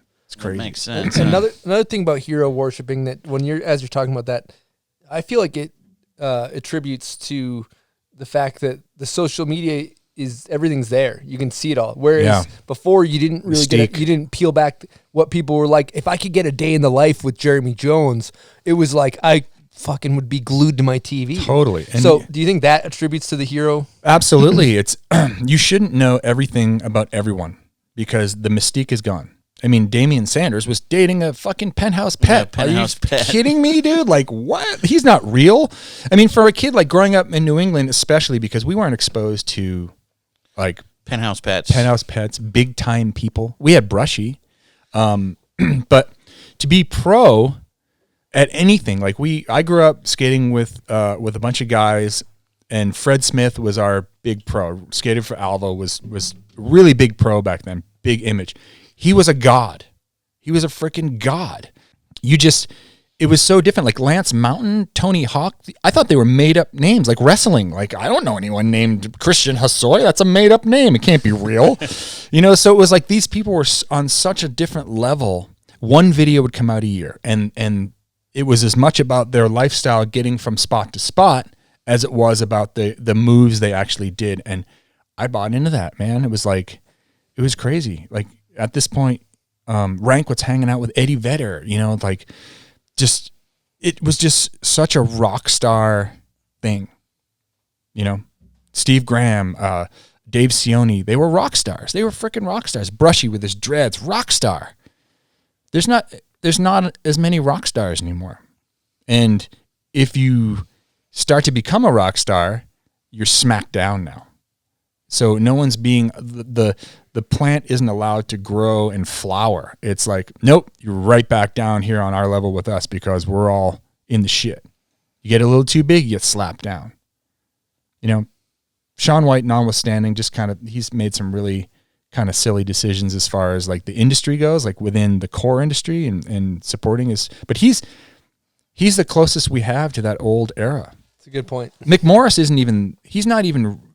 McMorris is like, I consider him to be the elite cream of the crop with Rice, but they're nowhere near the mystique and crazy level that some of the dudes were back in the day. They aren't doing stuff like Palmer did either, Right. Like there's at points where you'd be at the US Open and Palmer knew he wasn't going to win. So he would just take his fucking shirt off, shotgun a beer, and take his back foot out of his binding and just do the biggest 1 foot on the first hit. I don't remember who won that year. Yeah, all I know is Palmer had his foot out on hit number 1, and that's what it was, and just the hard charging, crazy, like the Liskas and like these legendary people in snowboarding that, like I said, technically weren't all that good, but they were fucking nuts. And they were all in the Arnett ads, and it was just like cardboard cutouts, life-size cardboard cutouts in the shops. It was just that time, and I don't know if snowboarding will ever get back there again because truly, there's so many kids clamoring for that top spot that there's not, like you said, it's the pie analogy where there's just so many people with not a lot of pie left over. And going back to, as you're talking about that too, like I also wonder as humans, I forget what you put it, fan worshiping heroes or whatever, I think it still exists in Japan in the culture. Their culture lends itself to they still kind of put people on a pedestal. But if you think about what social media does fundamentally, is it humanizes people. Yeah, it does. You're just like, oh, this guy's got a dog, I got a dog, or whatever. I don't know how it all works, but you're just like, oh, he's like me, But when that doesn't exist, you create this larger than life thing where you're like, this guy is not like me. This person is bigger, larger than life. Well, do you remember MTV Cribs, right? Yeah. Of course, a lot of the generation that's probably watching doesn't remember that, but it used to be this show where they would go into rap or pop stars or athletes' homes, and it was the proverbial looking in the sock drawer. But this is at a time where we didn't have social media, so you didn't know what, and you'd be like, holy fuck. But now it's like everyone's on Instagram like, bah, check out my dollar, like it's making it rain in my bathroom. Like, who fucking cares? Like now it's like a dime a dozen. There's 6 little kids with Lamborghinis from YouTube, like whatevs. Who cares? You already showed me your balls in the video before this. What left is there to see? You know, it's like seen it all. I've seen it all. So it's the mystique is gone. So maybe my advice to some of the athletes out there is to create a little more mystique about, like, think about who are some of the most sought after snowboarders right now. The ones that I consider to be the ones that have the most pull within the core. Jed Anderson is one because of his mystique. He's misty. He's totally misty. You're like, what's he doing? Mike Rav, misty as fuck. I don't know what's going on in that kid's head. He's rolling around in the snow. He's fucking awesome. You know, he's from Worcester. His grandpa's Maurice the Pants Man. Jesus Christ. Let's give a Maurice super the Pants Man. Come on down. Explain what Maurice the Pants Man is to people from the non-New England area. I feel like this horse has been beat to fuck on this show, but I'll go ahead and I'll hit it again with a stick. So in Worcester, we like to take the dead horse and just keep hitting it. Just beat that dead horse. He's almost there. Just dragging just two bloody legs. So Maurice the Pants Man in Worcester, Massachusetts, back in the day, there was one place you went to back to school shop and you could get Chuck Taylors for $5 and a pair of Levi's for about $15 maybe. Maybe that's 15 for 3 pairs. But Maurice the Pants Man had a commercial on the radio that would be, "Come on down to Maurice the Pants Man." Like every time you would turn on the radio, it would be on there. And it's Rav's uncle, grandfather? Grandpa. Fucking awesome. That's maybe where he got his, he learned the mystique of great marketing from, right. from Great Maurice marketing. himself. It's the Maurice. You know why? He rolls around the snow because he's rolling around the fucking, the pants. He's probably rolling around there when he was a kid. Been rolling around Yeah. for years. Used to go in the back, I guess. Legend has it, and roll around in all the Roll pants. around in all the pants Legend and has shoes. God, dungarees for everybody. Woo! Just rolling around. Anyway, so I do think that whole, like JP Jeremy, they had mystique. They might have been the last ones, huh? Maybe. It is still there. But the mystique now is happening because, and it's unfortunate that there is so much, I don't know if mental illness is the way to describe it, but there's a lot of people having struggles in life. And they're pulling back from social media. So as soon as you pull back from social media, oh, he's mysterious. You're like, no, I just want my life to be mine. I want to be in control. I don't want to look at a comment that derails me for 2 days from some dipshit in his underwear picking his nose, you know, whatever. So maybe don't be on social media all the time. But I can say this till I'm blue in the face because I'm an idiot. I'm on there all the time. It's that, like, the little dopamine hits, like you know, you guys talk about it. It's true. You know, little heart clicks. Mm-hmm. Makes you feel good. But yeah, I think that hero worship should come back a little bit, just because it would make snowboarding more fun. Our contest we were talking That's about. what I'm fucking talking about. Could be dude. the angle to get it back. Also, just that coffin. right there. Yeah, people would be just sold. You could bring back Flood. oh yeah, Flood could just be like, oh, he's back. We thought he was dead. Like fucking all these dudes. Like Flood comes out in the coffin. Absolutely, yeah, totally. Raise him up. Well, another part of the half pipe contest that we've probably talked about. I can't remember what the hell we talk about on the show and don't. But if we have, I apologize. But I think the hiking of everybody hiking the pipe next to each other, that's what's gone in super pipe. It's like run 1, run 2, run 3, like no poaching. It's like, because I guess you can't even really fit on those decks because they litter them with banners nowadays and shit like that. But I think that, like, if you were to create a bigger event that was just structured a little bit differently with more of a jam format, and you were to capture that, and you had coffins, and you had Louis Guido jumping off people's shoulders. And, Totally. Yeah. It'd be really, I mean, it's just, it's so much of that's lost. Like, to hike a super pipe these days. I remember back in the day in Breckenridge when pipe was life, I would hike that thing at 10,000 feet from 9 in the morning till 3, or Vail, or wherever we were hanging out. No thought in my mind that would be like a physical activity that would be beneficial to me. I was just doing it because I just knew every one of your homies would be there too. You were just there. It was so good for you physically. It was good for you emotionally. Like Vail, when we started riding the Vail pipe all together, that was like, it was so amazing. The vibes were so high all the time. It was like it was like a barbecue with all your bros. Sometimes people were barbecuing. You know, it was awesome. That throws back to the early High Cascade era. You know, they didn't used to have a rope toe, or I guess whatever it's called with the dongles that come off. I don't know if that's a rope toe, but I think it's Palma-lift. Yeah, they didn't used to have one of those, so everybody would hike. You know, and as you guys know more than I do, but when I worked there, when my early years for 3 years, like there was no rope toe, so you would hike everything. And the benefit of hiking is you get to the top of the jump, and you're like, I'm fucking doing this because I don't want to have to hike again. You're not doing another warm-up trick. Right, that's a good point. You're like, I'm going to try this because I just fucking hiked it. Well, when you're lapping on a rope toe, you're like, yeah, I'll just do another front three. Fuck those days, and it's like the hot days on the hill, and you're, like you said, you haven't made it yet, and you're hiking back up, and your pants are heavy, and your fucking boots are squishy, and you're just pushing through. Maybe you had a sip of water at 9.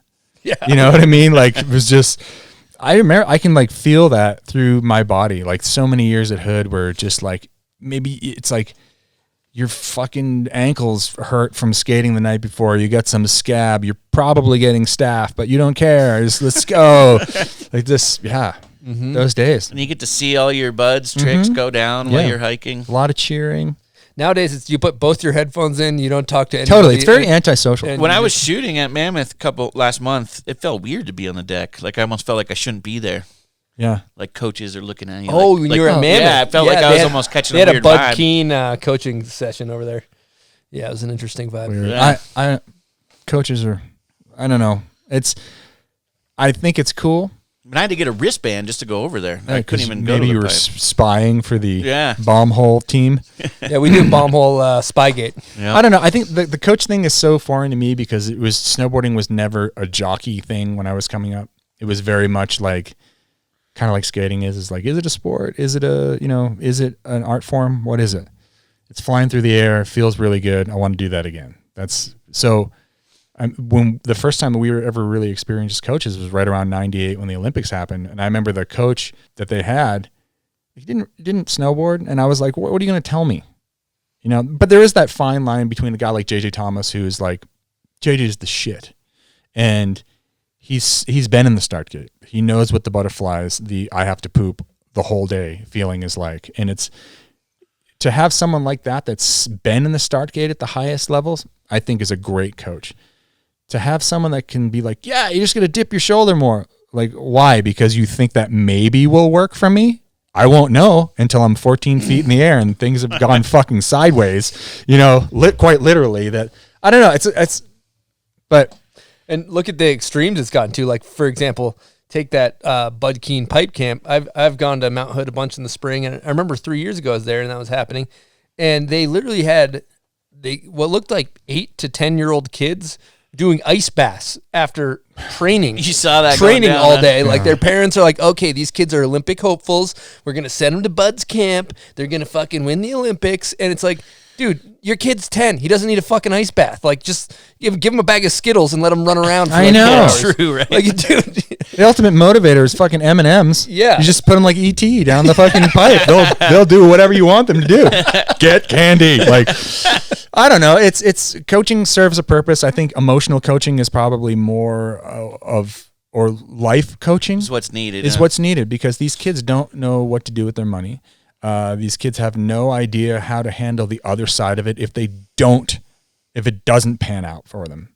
I think that's something huge that no one talks about in this sport is the other side of it. Is, you're the shit and you come up and people are like blowing sunshine up your ass. These days it's probably like 2 years, 3 years maybe if you make it. And then all of a sudden, you're working at some, you're doing drywall. And it's a really hard come down off of that because the high is so high.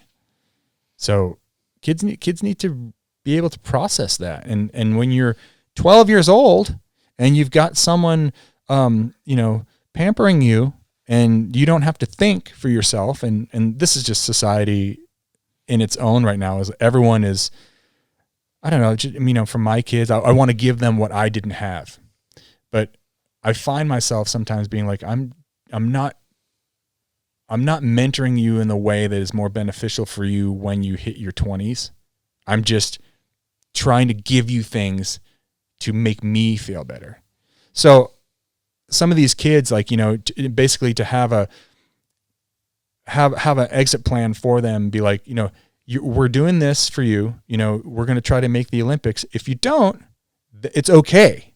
Here's the other side of it. But like I said, like you have a 12-year-old kid and all you're doing is telling him yes, yes, yes, yes, yes. And then someone says no when he's 15 and washed, or he doesn't make it and he falls out the other side. You're going to have a kid that maybe will turn to substance abuse. Well, maybe will just not be able to process that mentally, because at that age, like you're basically as a child, you're fucking insane from the time you're 12 until you're about 21. Because of your physiology, because of your emotions and your brain and your body are not working together. You're just like, just blundering through life. Like some of us make it out alive. Some of us, unfortunately, really don't make it out alive. And it's, you know, I see that in snowboarding and skating and all these sports, like where you just have coaches on the beach and people fucking yelling and everything is like, happiness is based on your placement of 60 seconds of your life.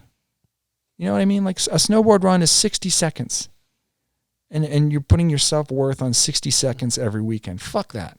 Stupid. So stupid. True. They can't handle the downs. No. And it's because the highs are built up to be so high that you know, you're going to have the converse side of that, and it's going to be real low. Really low. And there's a lot of layers to that. First thing when you're talking, I think of, like, as you're saying, with a coach, a life coach. Take somebody like Bill Enos. Bill Enos is just a life coach. He's like, he'll teach you how to drive a car for the day. That's like, yes, he's dude. Like, and things like that. And then you look at, but in order to be really, really good at snowboarding, unfortunately, you got to have tunnel vision. It's got to occupy 98% of your brain. And when it occupies 98% of your brain, you barely learn how to know any other life skills. I know snowboarders that don't even know how to cook a fucking egg. And it's like, but they can do a fucking 900 every single try. Totally. And that's kind of the reality of that. And a lot of times too is like, you know, the parents get involved with this, and, you know, I'm not saying this is for everybody. I'm just saying, like, from what I see, this is like a general blanket statement. You get, you know, like you said, a kid, like the millennial theft prevention, car with a shifter. Like just right. Things that millennial theft. You know, it's just like a thing that the kids should know how to do. And maybe if you are that life coach that comes in, you are allowing them to have tunnel vision because you're helping them on the sidelines with this other stuff. Like it's just, I don't know. But at the same time, you can't just do it for them. You have to show them how to do it. With my own son, I'm not what I'm preaching right now. I've taken an opposite route of that, and it took me a long time to realize that. And it's, you know, so I feel like I have some wisdom in this to see what comes out on the other side of it. You know, dude, there's so much more we could keep going on this, because I love this topic too. And you look at, I see a lot of even people my age and probably, but it seems to have declined with people younger than myself. And there's definitely a lack of accountability and things like that. Like, you know, the best way I learn, I always say on here, I got to fall on my face. Oh, you can tell me to do something a million times. I got to go fall on my face. But you see, like, let me think of an example. Maybe like a parent doing the kid's homework, right? It's like, if you do that kid's homework, what is that lesson the kid's learning? Right. I don't do my work. Somebody else will do it. It's not my fault. I don't have to take accountability for this. Someone else will do this for me. And then, okay, goes off in the real world. Oh, fuck. Well, I don't have any desire to pursue something. Oh, I wonder why. I don't know. You know, it's true. They're It's just true. waiting for someone else to do it for them, and they're not going to step up. Yeah. That kind of reminds me of earlier on our Patreon interview, I asked you who your biggest inspiration was, and I thought you had a great answer for that. Yeah, so I think about things in terms of like snowboarding and stuff, but I think that's like too small of an answer. My life has changed drastically since I had kids. When you grow up and you get good at something and you get accolades and, you know, whatever, fame, money, whatever from something, it's the me show. Everything's about me. Me. Kids will completely change that. You have to be selfless. My wife is a fucking champion. I don't know how she does it. Anyone that ever says that, you know, if a woman that's like a homemaker that stays home and takes care of the kids and takes care of the household doesn't work is just an idiot, because they do twice as much work and they basically are the container that holds a life together. So my wife is my inspiration. I wish that I had the work ethic that she does, because, you know, you can't have bad days. You wake up, you're sick. Who cares? Food's, you know, kids got to go off to school. I help out as much as I can, but there's a lot of years that I wish I could do over again, especially when I was like balancing a career of snowboarding and having a family, because those early years are gnarly. I had a question I wanted to ask about that. How did you balance such a heavy career and family life? You know, in the beginning, it was, like I said, it's when your life is purely about you and advancing your career because you think that's what you need to do. You do a lot of dumb shit, and it ain't easy having young kids that cry a lot and that don't let you pursue this me time. I would find myself, you know, staying longer on trips and things like that. And I regret all of it. You know, those early years where I was like, you know, finding excuses to leave. I should, you know, I wish that I had, you know, in hindsight, maybe dove into it a little bit more. Yeah, it may not have been as good for my career, but, you can't get those years back. So you miss those times. I miss those times. You know, I miss those. I go through, you know, your phone conveniently organizes photos from year to year, and you look back, and it's you don't get those years back. You can feel those feelings, and you know, it's a hard one to do it right, to have, you know, be the best parent that you possibly can, plus have a career that has you on the road, that you need to focus inward and really make it all about you in order to succeed. It's hard to do that. It's hard to do that. You know, people that do pull it off, you can, you know, take your hat off to them, because it's, there's a lot of stumbling that goes along with that, for sure. Well, now you seem to have a better, like, it seems like you don't go on as long trips, and you're just like, keep it more local and things like that. Yeah, there's a lot of reasons for that. I think I traveled so much for so many years that I don't particularly like going anywhere anymore.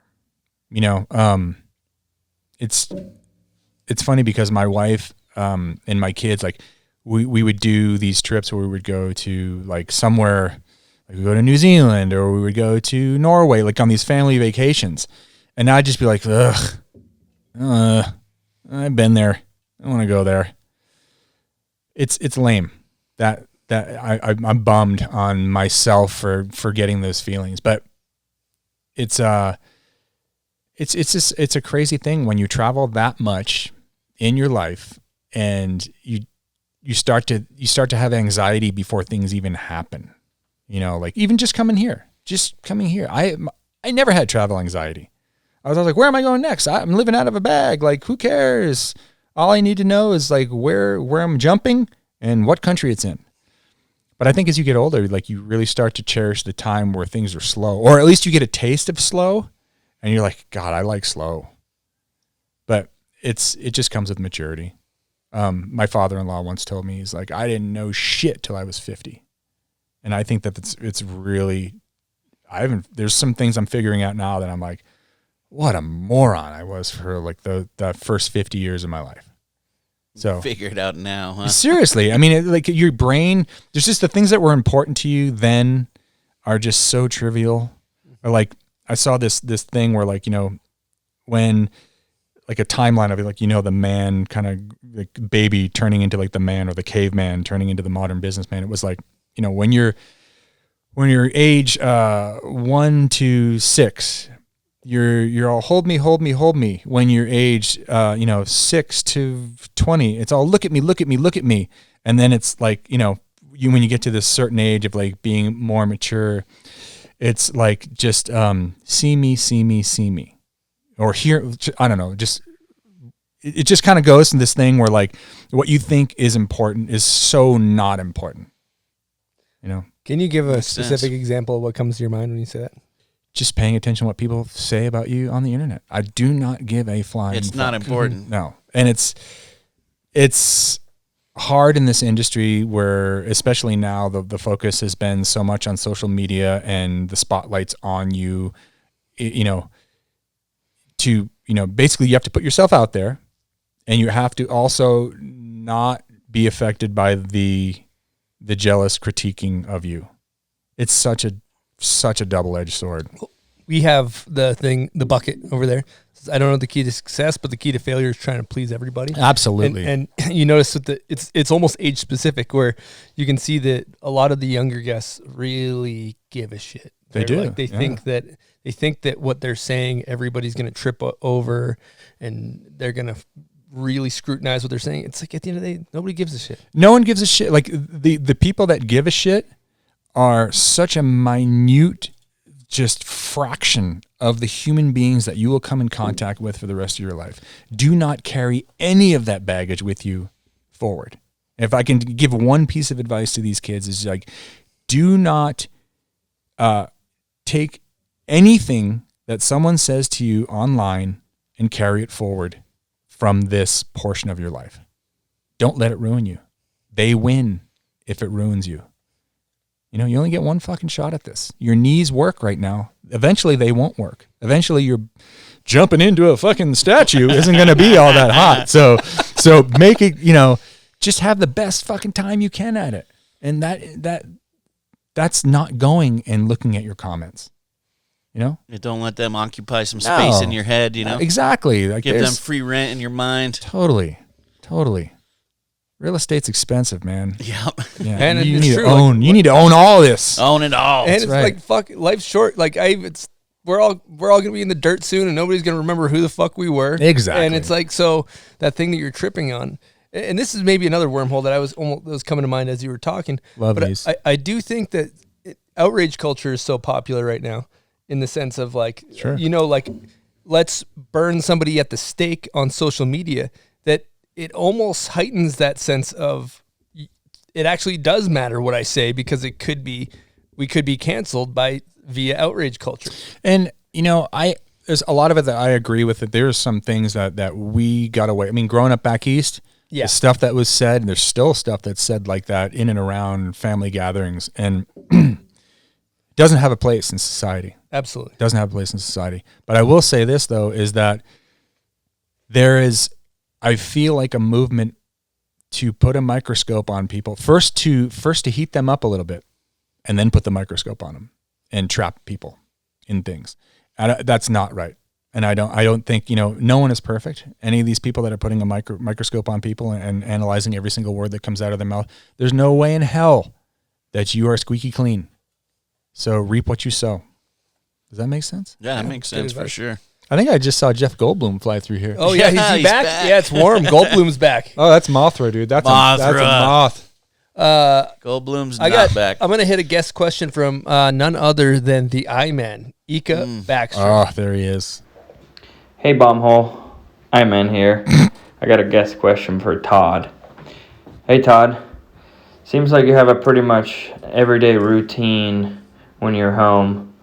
Why don't you tell everyone what your routine is, and have you ever thought about making it into a song? Thank you. Hello, my voice only has one octave. It's just like this. It's everybody from Finland. I love everyone from Finland. Before I answer Ika's question, I have the best fucking Finnish story ever. Let's hit it. This is just, Ika is an anomaly. Actually, no, he's not. There's some raging Finnish dudes. Remember that guy, P2 Poroinen? Mm-hmm. Okay, so P2 had won a car at the Aaron Style one year, and he won like an Audi, right? Sick little Audi A3. The guy's like, "Oh my God, P2 Poroinen, you've won an Audi. What do you have to say?" They put the microphone in front of me. He goes, "I already have a car." Fucking Finland. Like, come to Finland. I don't know. Fucking love Finnish people. I would say, like, in the percentage of friends I have from other countries, most of them are from Finland because I love them. They're like walking fax machines. Just dry as It's like a fax machine talking to a fucking old dial-up modem. It's so funny when you see him try to figure out sarcasm, like Tony. Tony got a car. He tries so hard to figure it out, and they just can't always get there. Todd, what is the difference between desert and dessert? Real quote by, I think that was Laurie Skari. Oh my and God. Ika the story goes is that Ika and Lowry were in the back of someone's truck driving to Mammoth. I can't remember if it was mine or Brian Craigle's at the time.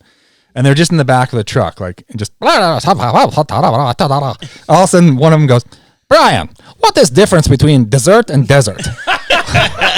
So great. Anyway, Ika, yes. I have He was fascinated by your routine. Yeah. I have I'm a creature of habit. I wake up, I surf the same surf spot. I've been surfing that surf spot for freaking almost 30 years. And I go to the Panicking and I go home. I've worn I thought you drop your kid off at school. That was another. No, my kids. Oh yeah. Well, I drop my daughter off at school. Then I go surfing. Then I have my coffee and I come home. I've worn a groove in the road. Same spot. Pretty surfing. much. It's like, and the people give me shit about it all the time, but I'm not the dude who's going to fucking go on a quest. And because going on that quest starts to eat into the time I can actually be doing the activity. It's kind of like if I lived here, I would probably only go to one skate park because I don't want to. I do that. But it's, it's like Starbucks. It's shitty, but I know I'm going to get every time I go there. Mm-hmm. So that's my routine. And would I do a song about it?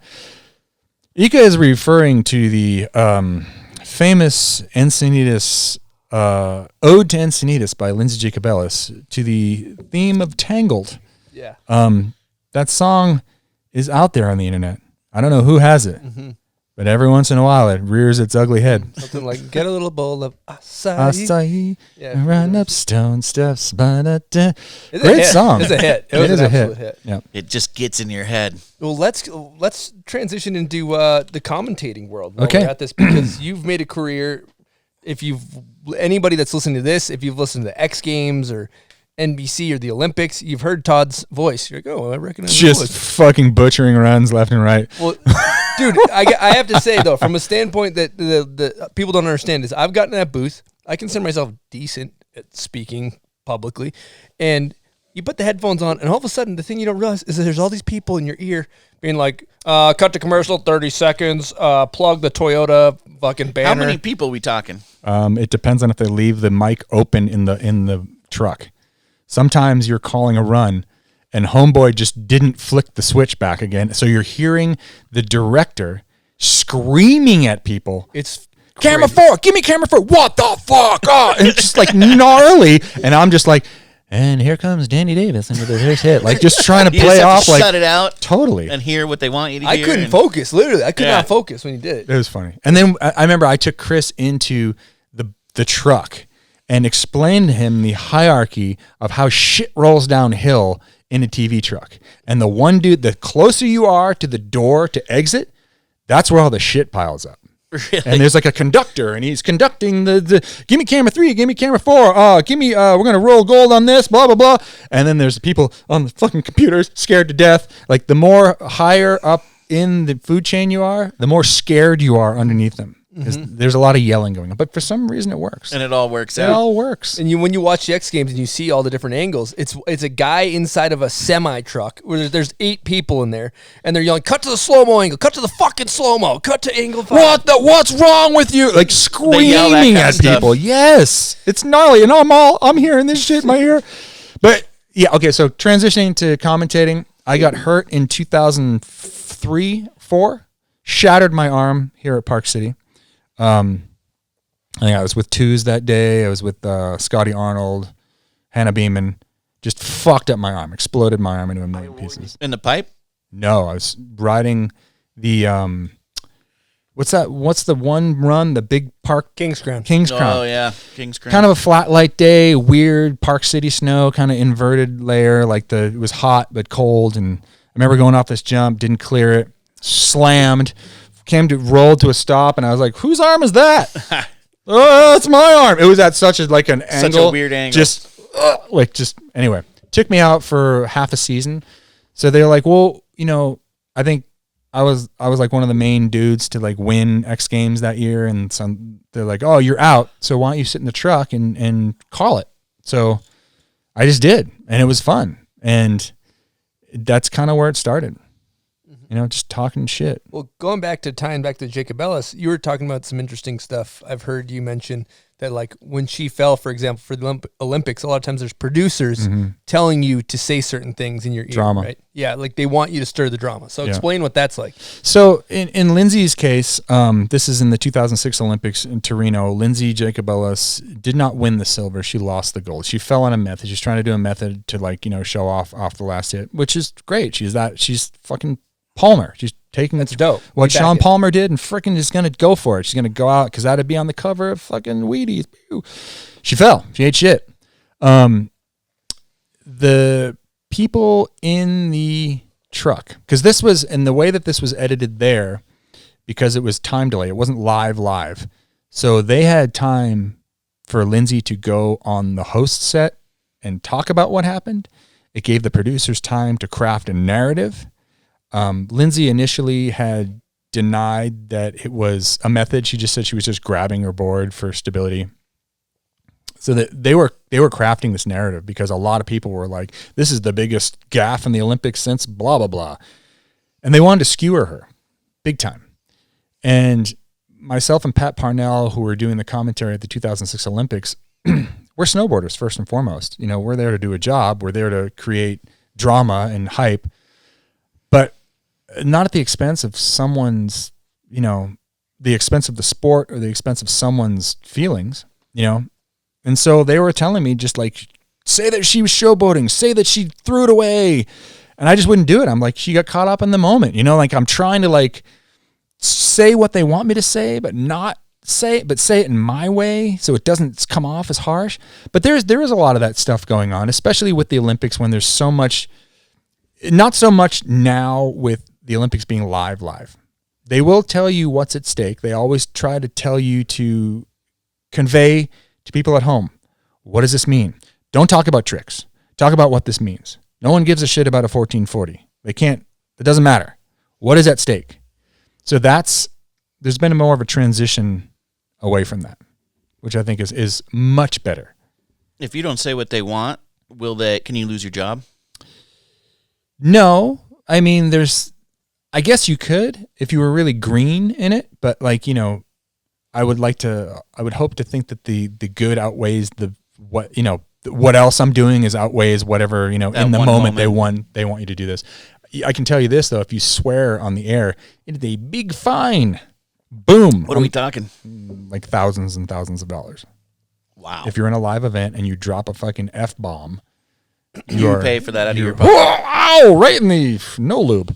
Yeah, it's bad. They just send you an invoice. Going back to pretty much, like you look at somebody's career, essentially, a lot of times people are like, "Oh, this is my highlight of my snowboarding career." But I'm fascinated to know do you have a career commentating highlight you can think of? Shaun White's run from the 2018 Olympics, and it was. I've gone back and I've rewatched that a whole bunch of times because it's just I kind of have to. We didn't say hardly anything at the beginning of that run. If you go back and watch that run, we are quiet for like it may be 45 seconds, but it seems like 3 minutes. And it's Sean's in the gate. But this is, I'll credit this to our producer, Billy Matthews, who's a friggin' G. There are people at NBC that love snowboarding. They may not snowboard, but they love it and they are invested in it. And Billy's like, shut up. Don't say a goddamn thing. Don't say anything. And they're like, give me more audio. Give me more audio. And you can hear Sean creaking in his boots. You can hear, he spits, looks up, down the pipe, jumps around again, takes his goggles off, looks. You can hear him breathing. You can hear everything. And Billy's like, Sean starts to go. And Billy's like, now you can talk. And he was into the first hit, like almost through the first hit. And I came in because I was like, in the booth, like, holy shit. Like, so it was emotional for us too. Like, this was it. Last run of the finals. We're on an emotional high. Ayumu, is he going to beat Ayumu? Ayumu just looked like there's no one that's going to beat him. And Sean came in and threw down. And I don't care if you like Shaun White or don't like Shaun White, the display that he put on of snowboarding that day and just human endurance and ability to rise to a moment, it just transcends sport. And he killed it. And I was screaming like the run. And I go back and I watch that and I still get chicken skin watching it. And it's, you know, there's just times where things just go, you know, it just click, everything just lines up and happens the right way. It's and gives you that emotion. That's totally what you're looking for too. You got it came out. You emotionally felt that, and it came out in your voice, as opposed to having P2 Peronin announce that. Well, you might not get that same. The silence built up the moment too. That was so smart of the producer. The competition will lend itself to that. Like there's definitely some times where it's a snowstorm sideways, and I'm commentating a who sucks least. Yeah, and that sucks. You know, where you're just like, all right, what's he gonna do on this run? Just especially in halfpipe. Halfpipe can get really monotonous if people aren't just zooming through the air. But yeah, it's fun. You know, it's one of those jobs where I'm, you know, you think the people online are harsh about what I'm saying. I'm way harsher on myself than what anyone could possibly say. There's been some moments where I've butchered runs, and a lot of it has to do with I don't know what footed they are before they drop in. I don't see the first camera angle until the dude's in the air. Like there's Max Perot's run. That was the one that I feel the worst about. The fucker won the Dew Tour. And I called this run wrong from start to finish. Because he was goofy or irregular. Something was just off. Yeah. And it was just like, fuck. I sent him a text. I apologize. I'm like, dude. But it's, you know, it's hard you can't count spins, dude. It's nowadays hard. They're so big. They're too like, fast. is that a 900 or a 12? I or recognize 16? speeds. I recognize basically flying shapes. I'm not counting. You can't count. There's no time to count. And if I don't know, I don't even say the name of the trick. That looked like a 12. Which way did he land? Backwards. Okay, 1260. But how fast did he spin off the lip? Could be 16. You know?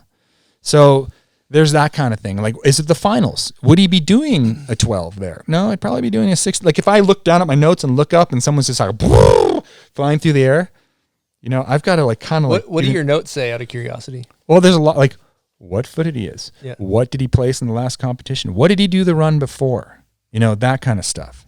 So then you have an idea what his next trick's going to be. Kind of. Like, you kind of have to build a strategy on that because at these events that are like, you know, it's really hard. And a lot of times the rail section happens so quickly that I'm trying to like set this dude up and hype him up.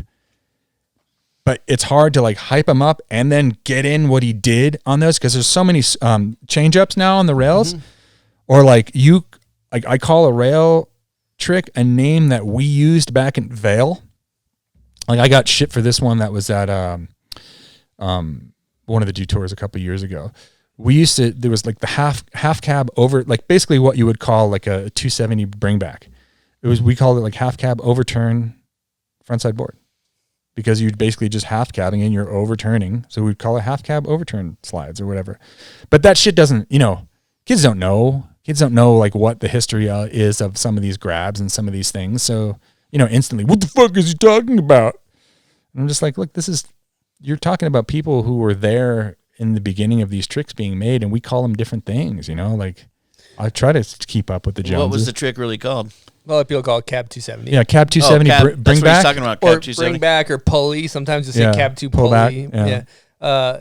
Or cab 2 to regs or front 2 to switch or however you say it. But familiar with those two. Yeah. The one other thing before we get off of this topic, because really commentating, you listen to it and you don't realize behind the scenes, like it's a craft. It's a full blown craft that you can get good at the same way that you got good at riding halfpipe. And I'm curious because I love listening and watching hockey a lot of times. And you take Doc Emmerich, who's one of the best guys to ever call hockey. Insane. And he has, I want to say, like 40 or 50 different words for pass. So he has like a sheet and it's like he caromed, he heaved, he pushed, so like he's talking about passing the puck. But if you said, oh, he passed the gym, pass, if you said pass 40 times, you'd be like, but there's intricacies to essentially understanding the English language and whatnot. Now, do you have any ways that you've kind of honed your craft in that sense at all? I try to entertain myself. Yeah. There's words that are called crutches. That's like if you are basically, you know, that kind of thing. Pivot, you've got one. You know, it's just what you use. I think that that you find ways to entertain yourself. I mean, there's definitely been contests where I'm like trying to get in as many Anchorman references or Caddyshack references into the actual broadcast as I can. You kind of make it fun, but at the same time, you know, you're trying to convey something to people and be like, depending on what the contest is, sometimes I'm like doing a stand-up routine, but people only, I might have an audience of 4 people that will get what you're doing. And that's how I do it. And just trying to craft words and craft sentence structure and try not to use the same words. You know, I'm very punny. Like that's just me in general. I can't help it. It's like some weird, like, I don't know. It's like a tick I have. I have to pun everything. Every time someone says something, I have to fucking pun a word in my head to it. Because maybe I don't know, I might need to use that someday. But yeah, I just try to do that a lot, and like innuendo, but don't go too deep in the innuendo. Mm-hmm. Walk the innuendo line. Walk the innuendo line, especially these days. I want to get fucking canceled. I have a moment that's a personal favorite moment of your announcing career for me as a listener. Oh yeah, and it would be the natural selection when you got back on the mic and you said, "Sorry about that, Willie. I was having explosive diarrhea." Look, the natural selection was like that original natural selection at Jackson Hole and Dick's Ditch was the product of me being close to Willie. I get a certain way around Willie. We both like.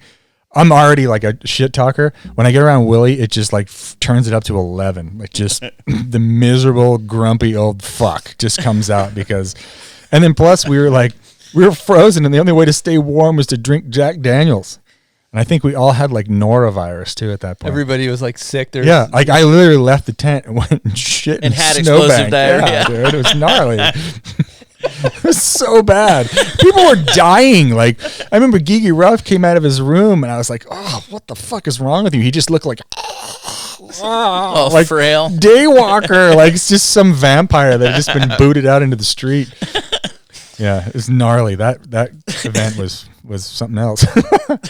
I guess I'll hit you with a quick Patreon question. You brought up Johan earlier. I got one from him. Okay. It's kind of along the lines of some things we've talked about here. What were the 3 rules for having a 20-year pro career, and how the fuck have you never had a real job? That's not true. First of all, I have had real jobs, Johan. I worked at many a restaurant doing dishes. I worked at the ski market at Mount Wachusett. I've worked at skate shops. I worked at BC Surf and Sport in the mall in Boulder. Yeah, I've had jobs. You've had a whole career, it sounds like. Well, it's like, I don't know, you just had to. Like snowboarding didn't pay until it paid. Yeah. What the hell was he? What was he? The three rules for having a 20-year pro career. I don't know if this is something you and him have talked about. Or. I don't think so. I think the first one is you got to want it. You got to risk it all to gain it all. You got to let shit roll off of you. And I don't know, stay healthy. But I think the answers that Johan would be looking for. See, Johan. He's a Massachusetts native as well. He is, give him a big air horn. I met Johan in Cape Cod. He was working at this bike shop called Alti's that was in Yarmouth, Mass. And there was a skate shop / bike shop. He was the biggest fucking dick in there. And like, sounds about right. You would go in there and he would just be like, hey, you get like basically like belittle you into, you know, while you're making it, like trying to give this dude your money for a skateboard. He's trying to like hack you off the legs and give you. His goal is for you to leave with zero self-confidence. Like does anyone have a large Japanese sword that I can ram through my chest when I leave the door? You can take the kid out of Massachusetts, but you can't take the Massachusetts out of the kid. You cannot. So I think the answers that he's looking for is like fucking give a lot of fucking shit to people, fucking leave a trail of charred ruins behind you. Charred ruins. I think that's the exact answer he's looking for. Lie, fucking cheat and steal. That's what it is right there.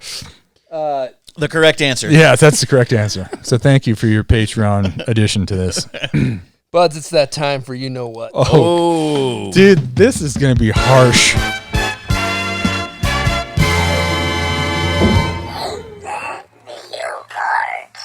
Well, Todd, you're more known for your contest results, so I don't think you have a lot to lose. What do you got? A fucking X Games Sail? Like one of those songs in the beginning of what X Games was the song Sail used for to transition to a commercial? That would have been everyone. Yeah, that would have been good. Hopefully, you went old school on them. What's your confidence level? Dude, it depends on the era. I don't want to give it away. Yeah, I don't want to give it away. My confidence is 30% confidence level. I like that. Not bad. Okay, Todd, here we go. This is my video part from fucking Destroy. Dude, that was a lob. You just lob at me. I consulted your friend Pierre Wickberg, and he thought that you also might not know your own video part song. What an asshole. I don't know. Fuck you, Swede. Yeah. Sweet. So dude. You get yourself a little bomb hole. I think this was just for me to get one of these. You guys felt, look at that, dude. Filled with merch. It's got bomb hole merch mugs. in here? Yeah, that's a new black edition Top, too. there's a little button. There you go. Never used one of these before. What do we do? Yeah, there's some stickers. There's a mug.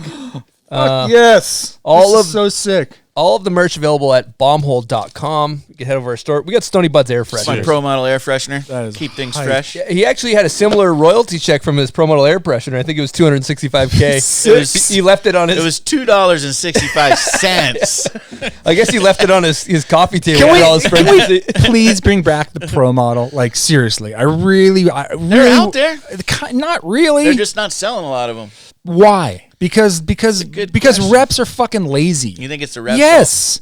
Why would I have to? I don't want to sell this kid's name. Give me something that's gonna, sell high, buy low. Fuck that. Let's bring it back. They just want the reps have the gimmicks with the different type of cambers and whatever. Tie that personality into those boards. Let's bring it back where it was. Yeah, they used to sell so good. I don't know what happened. Fuck these big dumb half pipes.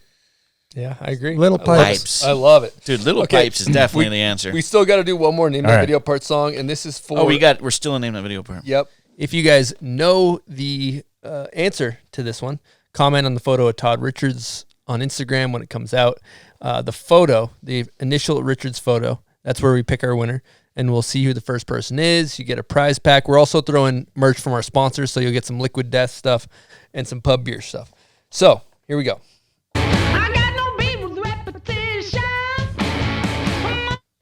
So also, sidebar, that is a woman's video part. We've been getting, some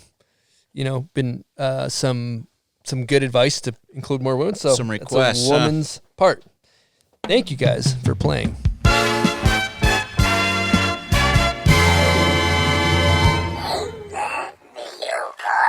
Is there a quick shout to Whitey for back in the day mixing it up with kind of classic rock?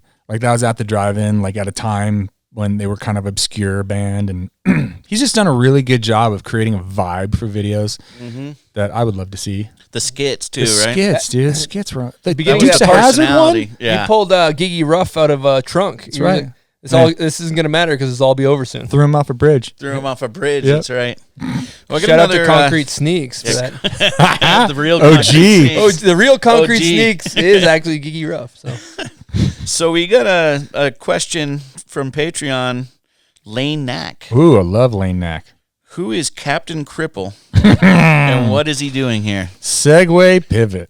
Captain Cripple would be the name of my character in Out Cold, Dr. Barry. I don't think I ever had a last name. Barry Delicious. It was just Dr. Barry. Dr. Barry. The doctor is in. Yeah. Lane Knack, giant fan of Lane Knack. I think about people that I've loved to watch snowboard. Lane is one of those dudes. Just his style speaks to me. Arguably one of the best Cab 7s ever do. It's just I don't know. Dude. Just Lane is just Lane. I don't know. It's Lane. But yeah, Out Cold. That was me in a wheelchair.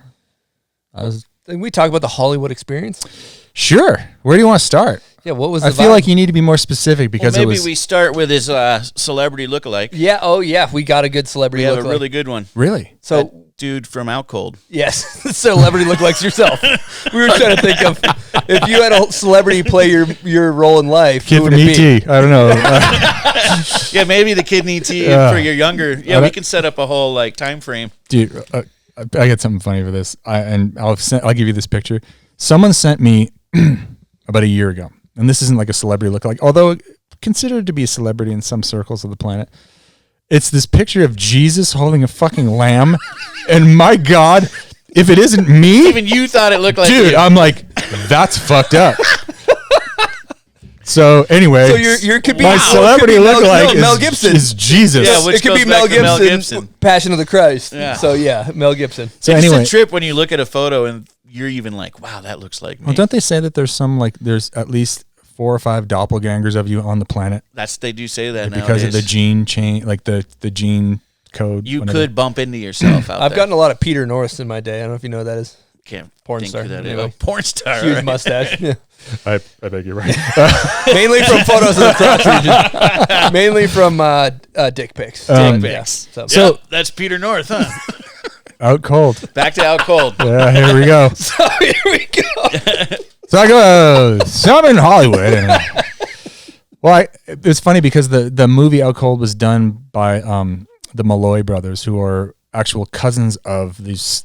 There's a surfing family, the Malloys, and this is how they were like. I get pitched to me through my agency, which was the family back in the day, and they're like, hey, they want a snowboarder for this movie, and I'm like, cool.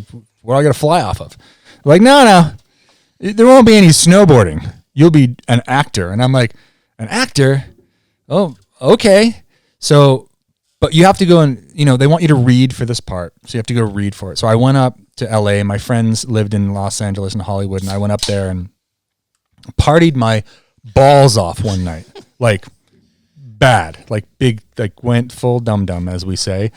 And I remember going to this, this reading where you have to go into like an office and you go and you sit down on a couch in front of a couple people and read this part. And so it's it's a bunch of stuff about Barry, and there's all kinds of like footnotes in there that only a person that would be experienced in doing, being an actor would kind of know what those meant. I said them out loud. Like it was like enter room. Like, I don't know, like I was clueless. Also really like sweaty hungover. So I just read this thing kind of like I would like sarcastically be like, oh, fucking go into a room. Hey, what's up, Rick? Hey guys, which one of you is the Jacuzzi House Nova? Like just fuck. Okay, can I leave? I'm going to die. I get halfway back to my buddy's house and I get a call. And I'm just thinking to myself, blew that. Who cares? Don't care. You got it. You got the part. Would love for you to do it. Okay. This is like September. So November rolls around and it's time to go. I'm go up to Vancouver.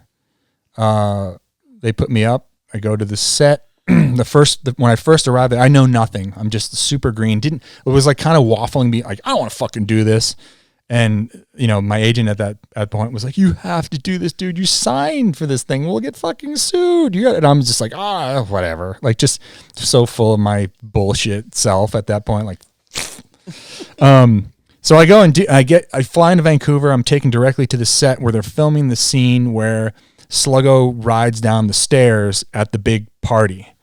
And I get in there and I see Rob Boyce and Sluggo, and I'm like, oh, what's up? He's like, dude, you're going to have a great time. These people are so cool. I meet Galifianakis there. I meet I forget a bunch of different people. I forget who else I met at that particular time. Oh, Victoria Silvstedt, the Swedish blonde model. So then it just kind of starts to go. And next thing you know, like at this point, I'm stress reading my lines. Like, I don't know how to do this. So I need to stress read. Well, actually back up like a couple of weeks. They get me an acting coach. So I have to go to LA once a week and read with this acting coach in Hollywood. And it's this weirdest thing where you're like going, brrr, brrr, like practicing breathing when you're like saying these. It was so weird. I'm like, what the fuck am I doing here? I'm a snowboarder, goddammit.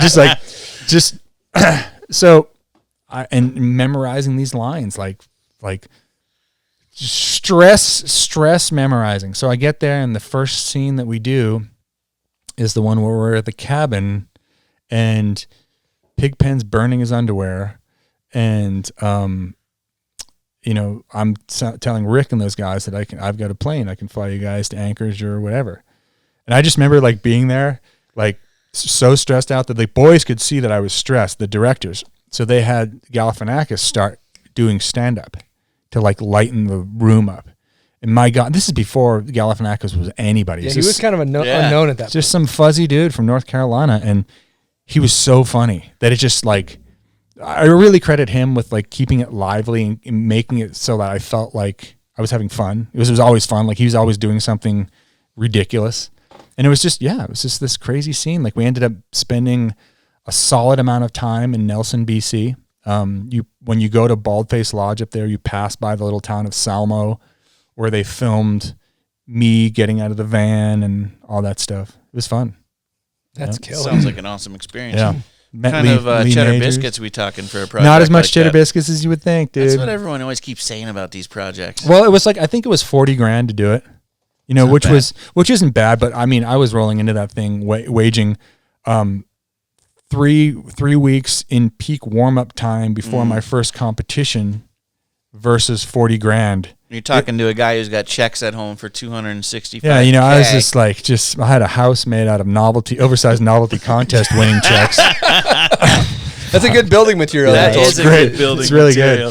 good. But yeah, you know, I was just like, it just didn't. It was like I was like, but it was great, you know. And they would have sued you if you backed out. Oh yeah, I would have been fucked. But I didn't. You know, the movie came out the next year to zero fanfare. I went to go see it at the movie theater. I think we're at my wife's parents' house. There was like 3 people in the theater, including me. And your family. Yeah, but it wasn't until it hit Comedy Central that it was on like every day for like a long time, or like HBO or whatever it was on. It was on a lot. Yeah, like to the point where, and it's still on. You still get checks? Those little micro like 7 checks, cent checks, $7. Yeah. Like, you know. But it was great, man. It was just, I think back on those times, and like, that's why I'm, like I said kind of earlier, just say yes to as much as you possibly can, because at some point people are going to stop asking you to do shit.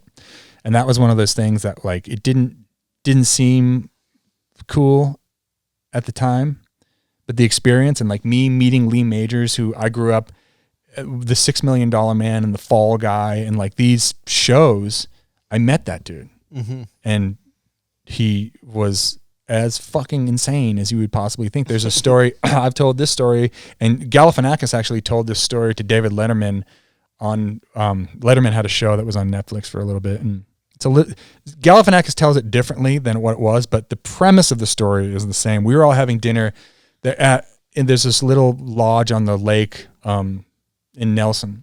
We all show up at this place to film some of these scenes, and we all staying at the same hotel. And there's a little restaurant and a bar at this hotel, and Lee Majors is there, and he's hammered drunk, fucking hammered. And we're all having dinner, and Lee Majors has been at the bar just drinking since like 2:00 when we all got there. And we have dinner, and Lee Majors is telling us these stories about how he used to page himself at the Sands Hotel in Vegas back in the day to like get women to know that he was there. He'd be like, Lee Majors to the front desk, please. And he would be fucking paging himself. Bold move. Yeah, what a psycho power move, by the way. And the women would be like, oh, Lee Majors is here. And they'd just be like, oh, you page for Lee Majors? Oh, hello there. That is some classic shit right there. Just dial a woman in the lobby.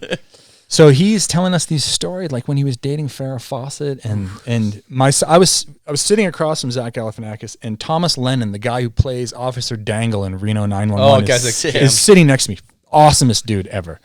And we are just like, holy shit. And it just got crazier from there. Like an hour later, we all eat dinner, finish dinner, we move over to the pool table, and Who Let the Dogs Out comes on the fucking thing. And Lee Majors starts air guitaring with a pool stick, going, who let the dogs out? Who? Like just around this. And Galifianakis says, like in this thing with David Letterman, how like he was singing directly to Galifianakis. They weren't at the bar, but he literally was like in Zach's face going, who let the dog, like asking him a question. Like, I would like you to tell me who let the dogs out of the house. My whole childhood crushed in an evening. Like, you were stronger than anyone on the planet, and now you're just like the fucking creepy uncle I can't wait to get away from. But it was amazing. Like that. Wow. That whole thing was insane. Insane. Wild. And funny, like the funniest of funny people. Just good times. Good Hollywood's a different beast. Like it is. I'm not another beast. I'm not cut out for it. I couldn't. You didn't get called back for any more roles, huh? No, you know what? I went and read for not Triple X, Charlie's Angels 2. Oh, nice. Oh no, the original Charlie's Angels. Charlie's Angels. Carrie Hart got the part of like the bad boy. Like it was just a different thing, but they were like, "Oh, fucking action sports guy has been in a movie. Let's." And I went and read for that one. Moron, like bad, really bad, almost as bad as a hungover, thing. But at that point, I had a taste of it. I'm like, I want to be in another movie. Yeah, this I'm ready for another. Cool. One. Yeah, it's bad. So I want to pivot back into another snowboarding topic here. So, I don't know if everybody's familiar, but your contest results in, I don't even know the exact time frame, but you basically dominated halfpipe for a long time, right? Couple of years, I had a really good run. Mm-hmm. And we're talking about X Games wins. We're talking about U.S. Open wins, West Beach Class. I'm sure there's tons and tons of contests, right? And while you're on that tear, I have a 2-part question. Mm-hmm. Like when you were prepping, like did you have? I'm always curious about people's runs. Like at the top of the run, did you have a routine to get yourself prepared for these big events? I'm an insanely superstitious person. Oh, really? Very superstitious. And especially when it came to competing, it was same thing the night before the contest. Wore the same socks, like pretty much. Wore the same long underwear. It was really weird. If things didn't, like, see a penny, pick it up, like that kind of shit. A little weird, a little OCD-ish. But it worked, and whatever I needed to get into my own head to make that happen, I would always go for like little walks by myself, walk in the woods, would replay the run. I mean, at this point in time in competition too, it was 2 runs combined for the most part until around 98. Right after the Olympics, it changed to a one best of format. It was 2 runs combined. So you were being bred to be consistent, not to be progressive. And, I would imagine that run in my head. I would only do that run. My goal, first run in practice, do the contest run, and then just build. Always try to end, if you're take no more than 4 runs in the warm-up before finals. Take no more than 6 runs before 6 practice runs. If you get your run, out. Don't do it anymore. And it was just one of those things, like I just, would only allow myself a certain amount of runs to do, and like that kind of thing. Or a lot of people over practice. What if you can't find your lucky socks or can't have your lucky meal, or be a struggle? You'd end up not doing well. Well, I think maybe once I equated it with not doing well, and then it just became this fucking weird thing in your head. Thing in my head. It's all like, I'm just weird like that. You know what I mean? Like it's just. I notice a lot of athletes are like a certain amount of clicks on the ratchet, and I wasn't that. A certain way. I wasn't that OCD. I mean, I have to touch the airplane before I get in, before I fly somewhere. I always do that too. I don't know why that. Outside of the plane. I'm like, let me save everyone on this plane. Just touch it before I get on the plane. I don't know. Jordan, I think, wore his North Carolina jersey under his Bulls jersey his whole career. I think it was just familiarity, and that's followed me my entire life. It's taken me a lot to get outside of and I think it has to do with being like a little kid in New England and not really being ever exposed to anything at a young age. Not a lot of culture, not a lot of foods. Familiarity was really important to me. And if I could just create a mobile form of familiarity, I would be in my comfort zone, and it would make it easier for me to perform where I needed to, which is for better or for worse. You end up sense. You end up not taking risks. You end up like missing out on opportunities, that kind of thing. But if it comforts you to do well, calm down before your main run, then. And it's also too like it would help me find that flow state you guys like to talk about, because flow state's real. I think flow state begins a lot sooner than just you being in the gate. Like I've had days where flow states happen where like literally everything falls into place. And that's why I think the flow state is bigger than you tapping into something within yourself. I think flow state is becoming you hit these railroad tracks in the cosmic fucking whatever. And it's a power line. I like that shit. Yeah. I do think so. Interesting. Like whether you get like, I need this to happen And if that happens, I know this is going to happen, and that happens too. And then I know that this is going to happen. Boom, boom, boom, boom, boom. Everything just lines up. It all falls up, and clicks. And that's, I think, a big part of framing that. It's like this, how I frame things, and it may be corny in some people's eyes, but I kind of have a mentality like everything happens for a reason in a sense, and then you don't fight it. And so when something happens, you're like, okay, that was meant to happen. I'm going to not fight this. Go. For example, I was going to go to the track the other day. It was closed. Went to another motocross track. It was closed. I was like, okay, I'm not meant to ride dirt bikes today. Right. I was going to get hurt or something. So I don't know if that. Yeah, it's like a path to positivity, but that path always goes negativity too. And a lot of times, like when you force things, is when you have these outcomes that are less than desirable. Mm-hmm. But I do think that, like, you know, that flow state thing where like you've already won the event and you haven't even strapped in yet. Really? Yeah. What about when you were announcing and you hit the flow state with Sean White announcing? I almost had a heart attack in the booth that morning. Like, and I'm not even joking that I don't know if it was a heart attack, panic attack, I should say. Panic attack. Because it's the Olympics, it's live, and I started to like hyperventilate okay, we're gonna have the countdown in 20 seconds. We're coming to you guys in 19. Have a good show, guys. And you can't 18, breathe. 17, go to red, 14. Then it just goes quiet. And I was like, oh fuck, don't pass out. Like, I had to like take myself off a ledge. Mm-hmm. And it's, I don't know, you just get excited.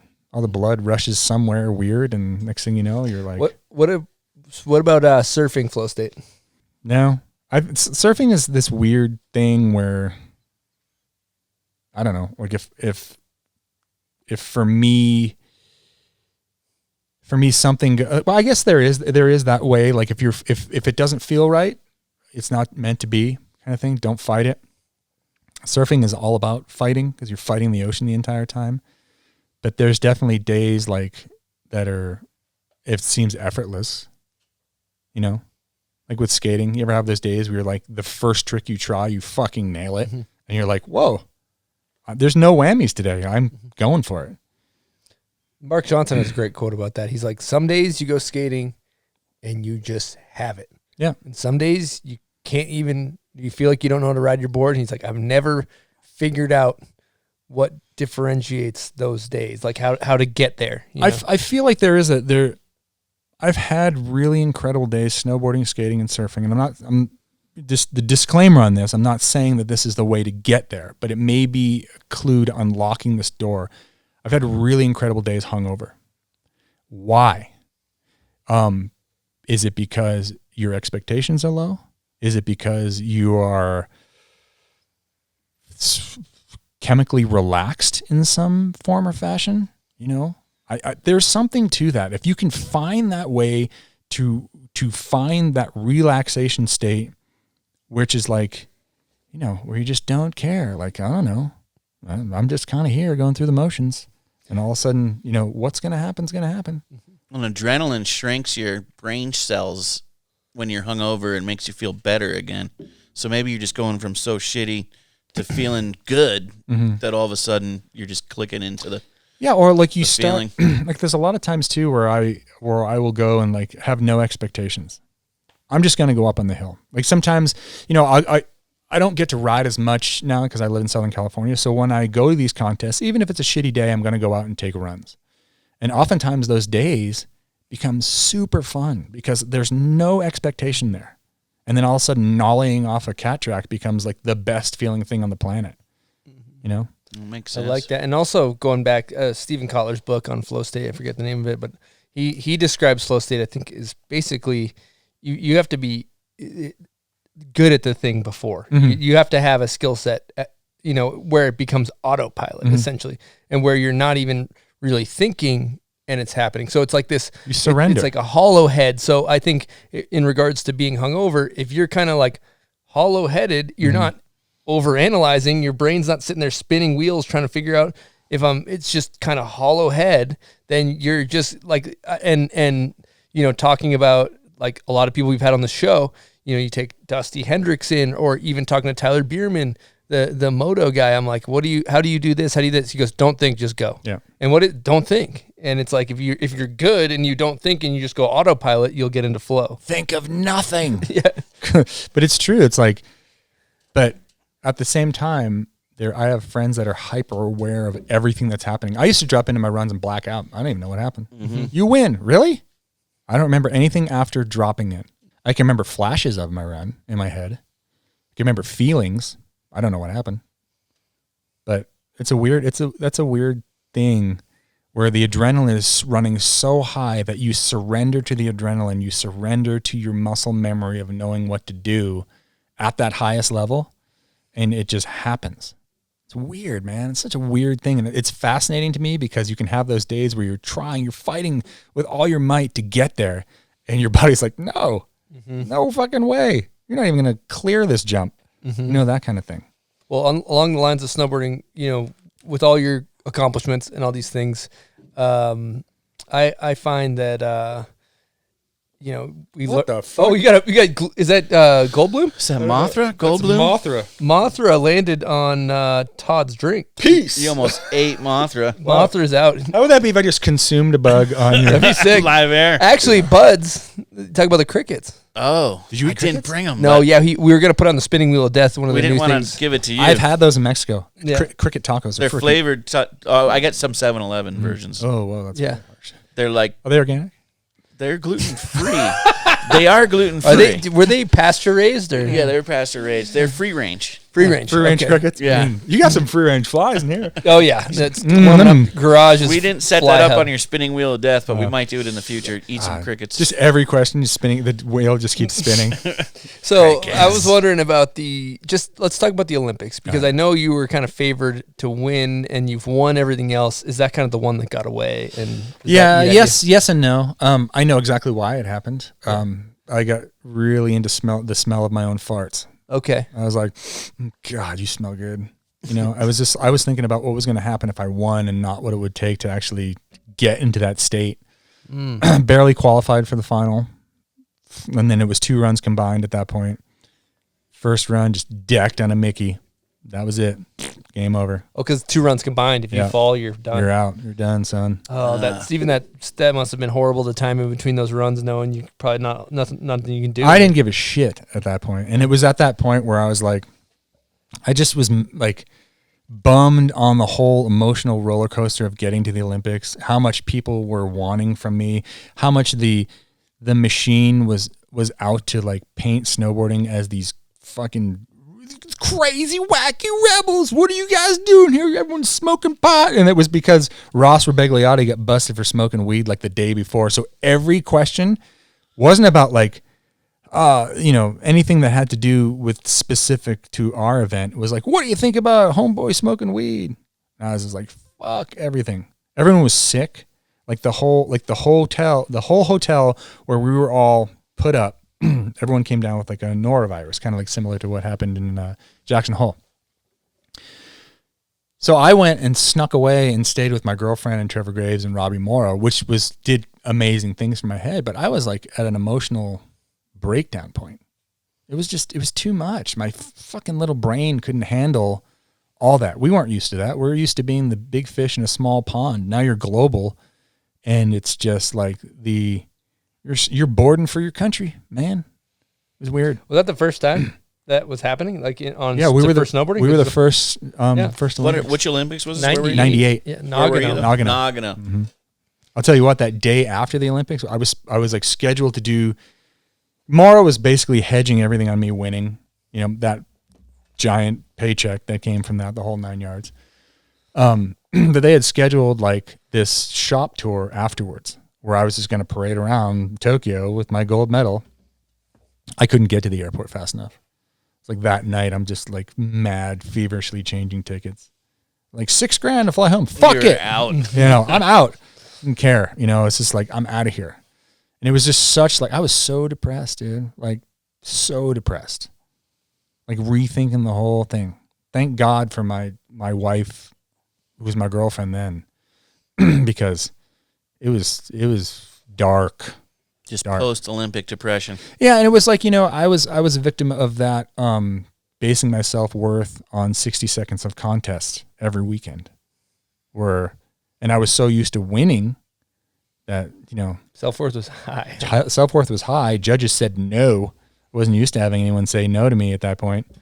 And just wah, wah. And it was, I think I didn't pull myself out of the depression until like a week later, or no, a month later. They had the World Championships was at Kirkwood, and they switched the format to best of 3 because it was the Vans World Championships, and that's when like the chains were lifted off of 2 of 3. Best 1 out of 3. Best 1 out of 3. 1 out of 3 runs. So you could go buck chulo. Completely different format than anyone was doing. And it's like when things started to progress after that. Yeah, that sounds way better so than what's 2 runs put together. Main advice takeaway to opt for some human optimization nerd stuff of the experience? For these kids that are going, these kids that want to go for slopestyle, for if there's skaters listening, whatever you want to concentrate on what's going on with your feet. Concentrate on where you are in that moment. That's it. Enjoy the ride.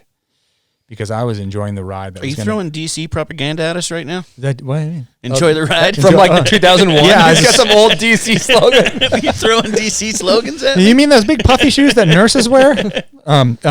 Anyway, yeah. Enjoy the ride and be like, and just be, just be part of that. And I was worried about what was going to happen 3 weeks later. Yeah, you had the horse blinders on, already doing the tour. I was upgrading. You're already like sitting with Letterman, basically, huh? I was like, how am I going to impress Adam Merriman and Ninja at Vail? What am I going to fucking pull up in? You know what I mean? That kind of car. So dumb, dude.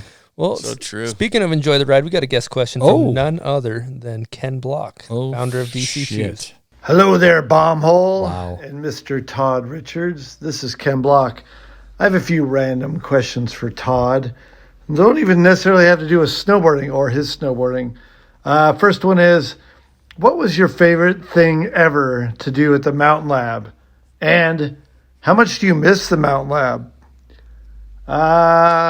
Also, sort of in relation to that, what's the most memorable or weird thing a team manager has ever done around you?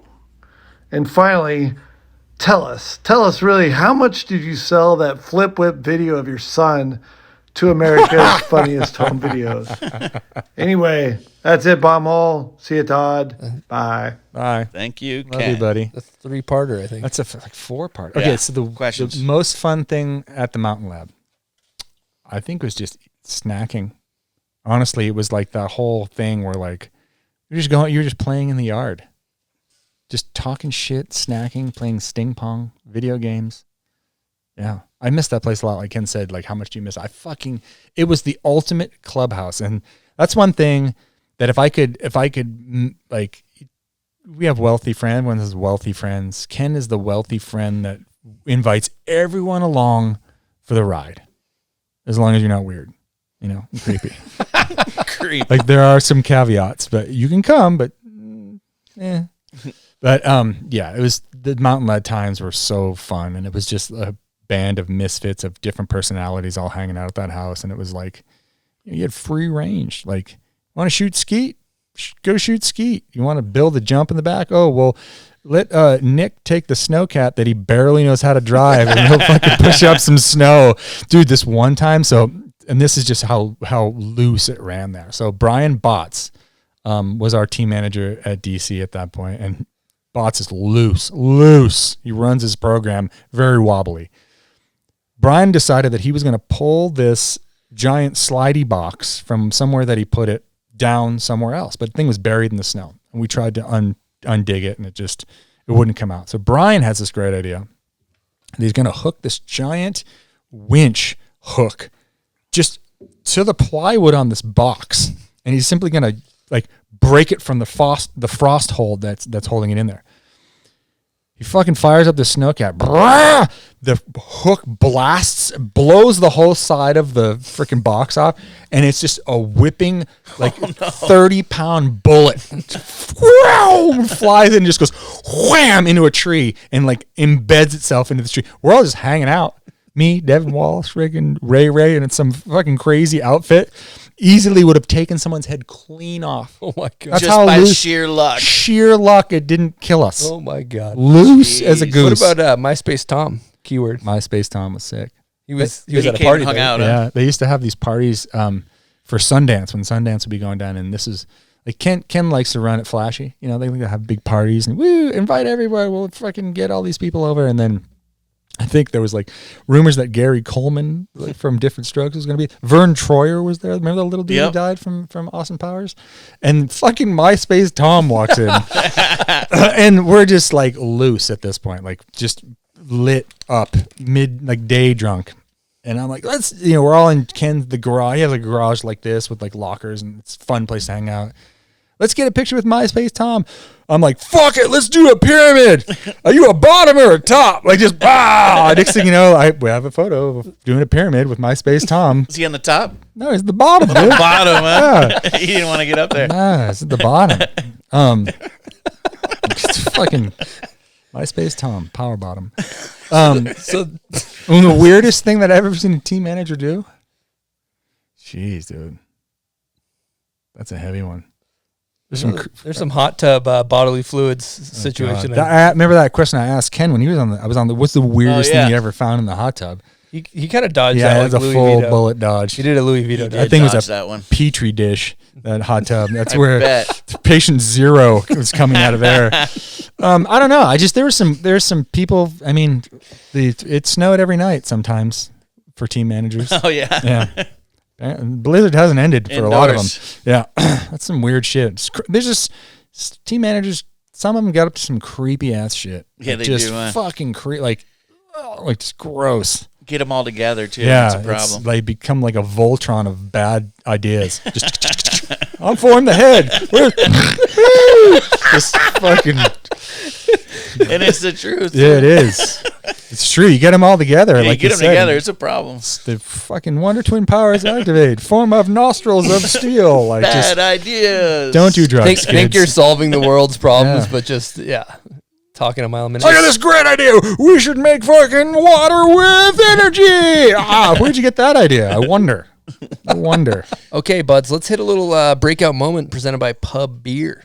# cheap fun beer. If you're hanging with the boys, if you're looking to get absolutely shithoused, you want to crush some cans. Check out the Pub Beer at the store, and it's easily crushable. Mm-hmm. If you're familiar with 10 Barrel, who does a lot of great things for snowboarding, they support snowboarders. They support us, and if you want to support them, that'd be awesome. Now, Todd, I got a two-parter for you. Okay. Do you have a breakout moment on your snowboard, part one, and do you have a favorite person to party with, part two? Well, okay, part one breakout moment, I think, was meeting Trevor Graves at the Tenny Mountain Snowboard Bash in 1989. That was the first halfpipe the East Coast ever saw. It was the first time I met Brushy, first time I met Chris Swires. Basically was the first time that I figured out like halfpipe was a thing. And Trevor Graves was there, and he was this dude who worked for International Snowboard Magazine because that was the publication at that point, like the hype publication. And he pointed his camera at me and said, "Hey, we'll get you in the magazines." That was it. That's where it started. And do I have a favorite person to party with? Wow. I don't really party that much. When it could be past partying? At any time in your snowboard career. Jeez. Probably Wickberg. He gets real funny when he's drunk. He starts to sing a lot of Journey songs. Just real sloppy. Big Journey fan, huh? Yeah, he Don't Stop Believin' comes on. It's like everything stops. Everything stops and he must sing that song. For the people that are unfamiliar, Wickberg is the guy who created all of the robot food movies and the DC Mountain Lab videos. Talented dude. Great Swede. Also world-class shit talker. He is a mad shit talker. Photographer. It's Pierre's rules of being everywhere. Because you go with Pierre and you're on Pierre time, you're on Pierrecation. Any photo shoot that we were on, any filming trip, it was kind of a photo shoot. It was more like Pierre's time to experience this place, and you were just along for the ride. Yeah, I'd point his camera at you randomly, but it was more like, oh, let's go do this. I want to have coffee, and why would you want to do this? Like just going around. That sounded like an Pierre's Italian time. guy. So not very Swedish. Pierre queued up a great topic of conversation that I thought would be good because, there's kind of rules in snowboarding and skating and calling tricks, right? We can go down one wormhole, but I know in surfing that he wanted to talk about how maybe they aren't calling the tricks correctly. Well, yeah, because I have many different theories on this, but I mean, this all wraps around into Todd being Mr. Anal Trick Guy. Yes, and you've gotten a reputation. Yeah, I've gotten frontside Indy. Yeah, the frontside Indy. It started with the frontside Indy, but really, what it came from was me being a lover and student of the game my entire life. From me, like, just devouring pages of Thrasher, pages of Transworld Skate, pages of Transworld Snow, Snowboarder, International Snowboard magazines, Surfer, Surfing, all of this. And basically, Thrasher was my Bible. Anything that was said in Thrasher, for better or for worse, was something that I regurgitated and, passed on generation to generation, people to people.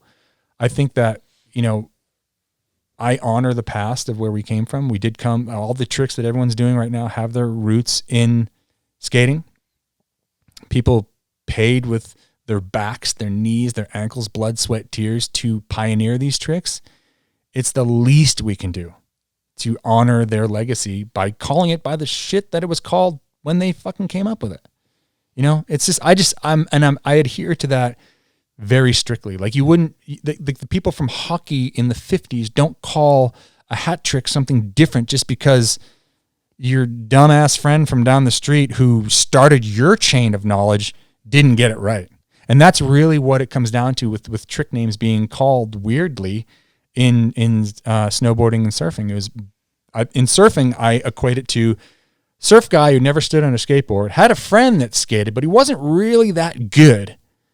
And he just said one day, well, that's a blah, blah, blah. And the next thing you know, it's a blah, blah, blah because surf friend has 50 other surf friends that pay attention to him because he's the hot shot, Or in snowboarding, it was like one dude said frontside Indy in a magazine or captioned or labeled a trick wrong.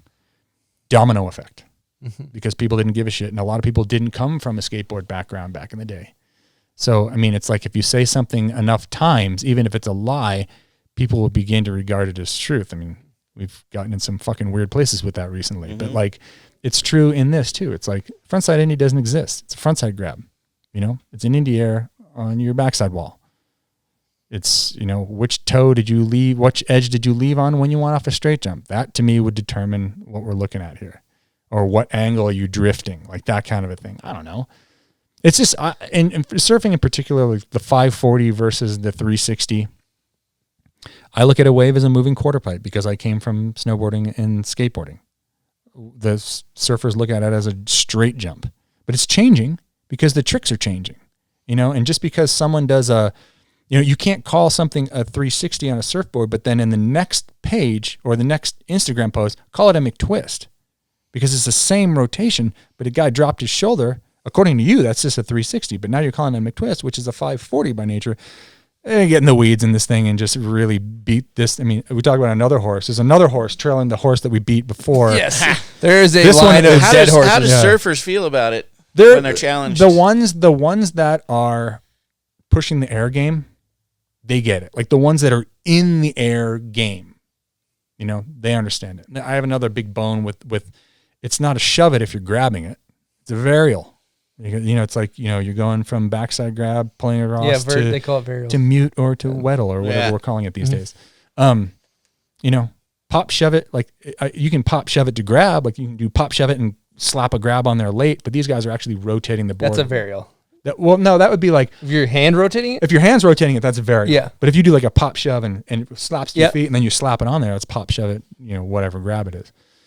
So there's a lot of confusion in that, like big spins, and a big spin you don't grab on a skateboard. So why, if you're doing a grab to it, is it called, dumb shit like that only bothers me?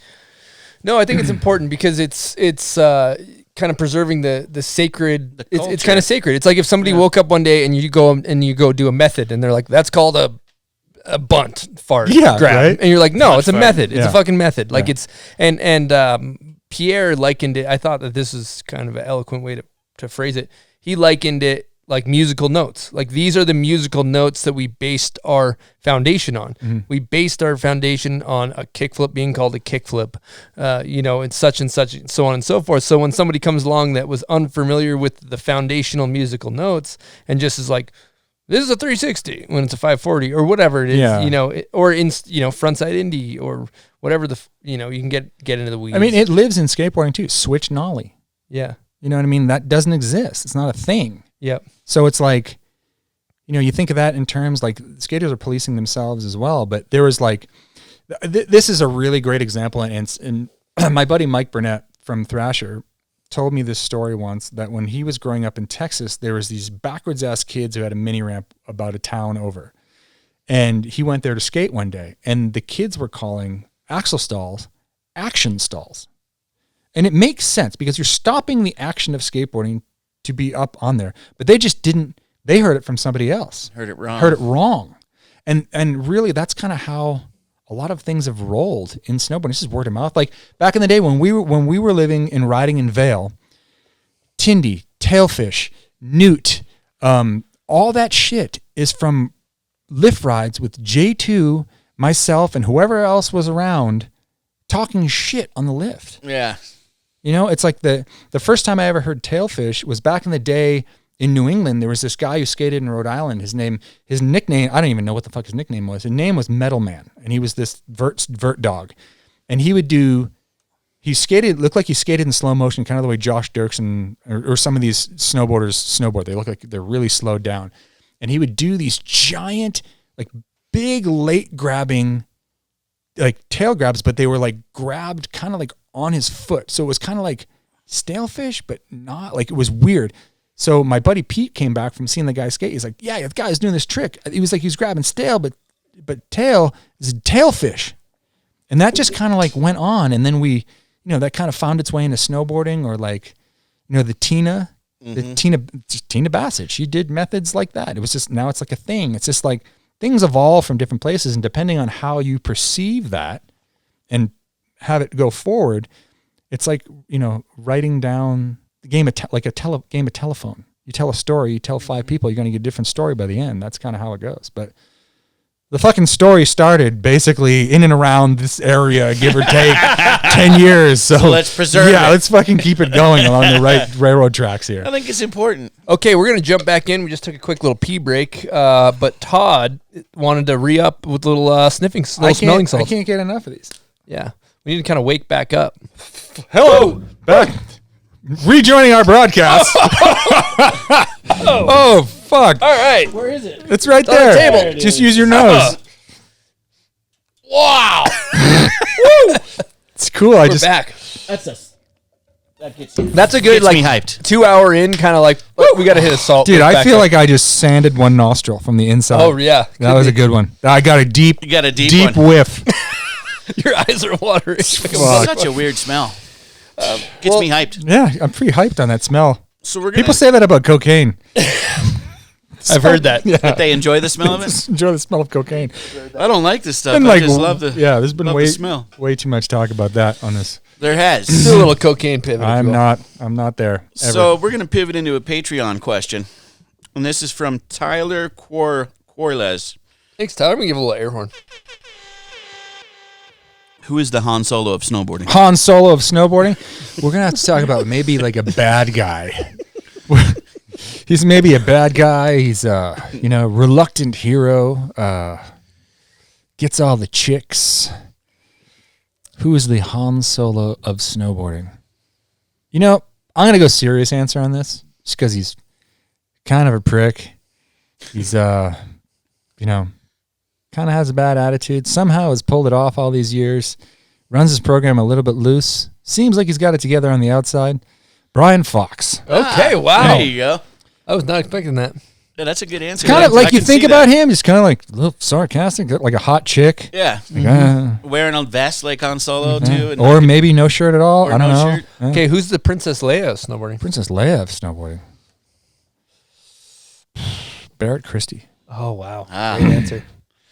That is a good answer. She's, strong, but, tell you what she thinks.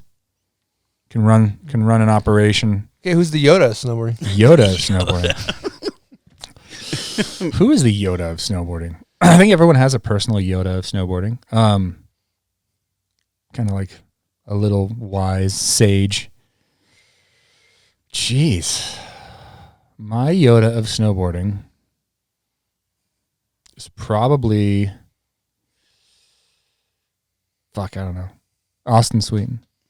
Oh, wow. Yeah, I like that. Yeah. That's a good answer. Sweeten? Maybe just because he's little. Yeah. You just went for that because of size. Yeah. It's almost like snowboarding's too young where we don't have Totally. like a decrepit No one's old enough yet. person. Like it's too young of a Gooch? sport.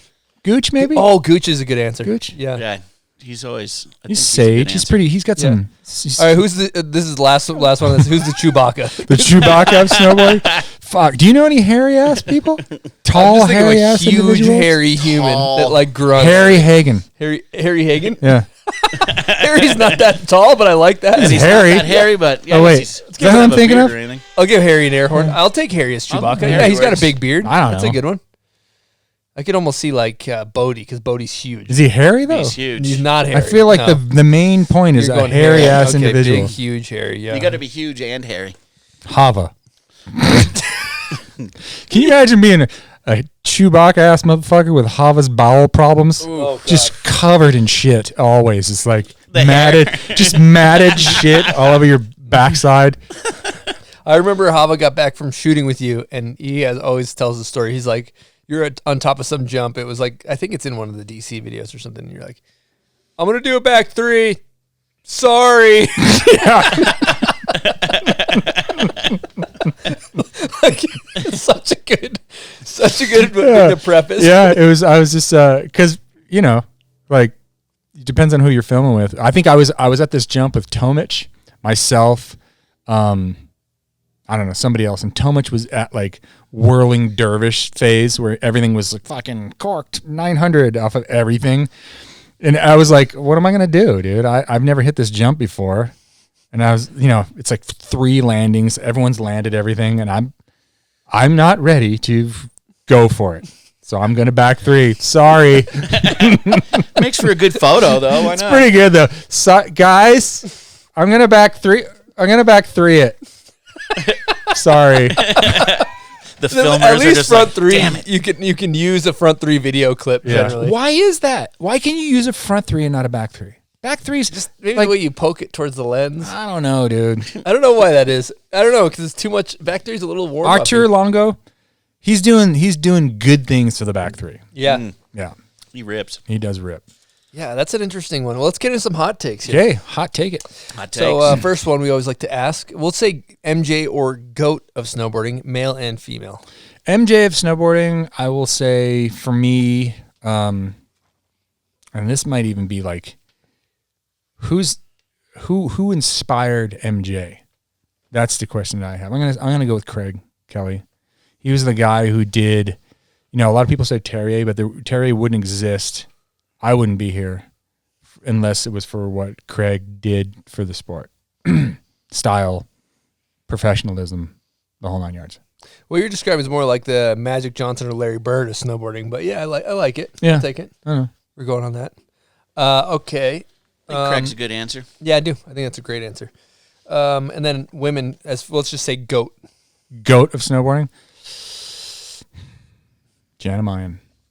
Wow. I think Love Solid. she was the first one to break that boundary from what, girl riding to just fucking rad snowboarding. I don't care what gender you are. Okay, we like to talk about on the show the beaver slap. Mm. Now, are you pro or con beaver slap? I get when the job needs to be done, there is no other way to do it than by slapping beeve. That's true. It is, sometimes it depends on where you live. You live in a warmer climate, might be beaver slapping more. Sticky snow. Sticky snow deserves a beaver slap. Certain boards have horrific top sheets. Yeah, It's certain just top like, sheets They try to change the catch it. texture, and That's it's right. like Velcro. For Look, you put a lot of time into that fucking sticker job. I want people to see that shit in line. True yeah, story. average time spent on sticker job. For me, Yeah. dude, back in the day, I was like, there was shit being weaved together. Oh, is that under the sticker or over? Oh, it's an optical illusion. I don't know. Oh, you were weaving. Dude, I would spend Dreamweaver. like razor blade action. There's nothing like irks me more when I see some kid who just like Or like this new trend of drawing your logos on there. Yeah. I give these guys shit all the time. Like, motherfucker, these brands take the time and budget to supply you with everything you could possibly need, give you this lavish lifestyle. You can't be bothered to put the fucking sticker on there. You want to draw it. It's a great. I feel like they draw it because they don't have the sticker with them. They can't be bothered. No, to bring they're it like, oh, I do art. That's Yeah, what they're like, it's art. Oh, artists. Dane Reynolds did this in one of his surf videos. Now I'm like him. I'm weird. Oh, try to figure me out. You can't. Whoa. Fucking. You know what I'm talking about, Fox. You and Austin started all this bullshit. Wow. Now we got Griff trying to draw, but his Quicksilver logo's all fucked up. Like, looks like it's drooping, but you're too late. You can't go back. It's all Sharpie. You're all, oh, it's sad. I know how to draw too. Okay, what about the old good old fashioned edge drag? What's that? Like you'll see it. Like it's probably like maybe when you first get sponsored or something, and you have your board, you're holding it by your edge, your heel cup, and you're walking across the parking lot. You're This not one? picking it up. It's dragging across the ground. dragging your. You ever hit edge. the edge drag?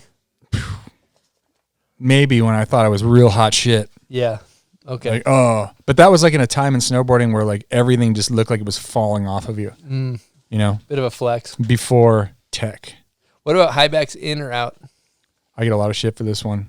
I used to do high backs in, then I started to do high backs out, but that wasn't even good enough for the people because I like to have zippers in the bottom of my cuffs in my pants because some habits die hard. This is a new trend where there's like, it went scrunchy back to the old school. Not a fan. So I get shit for now running my pants inside my high backs, but having zippers. So I can't win with any. I'm just going to run me. Yeah. Sometimes you just got to be you, huh? Yeah, me. Buds, you got a Pagey?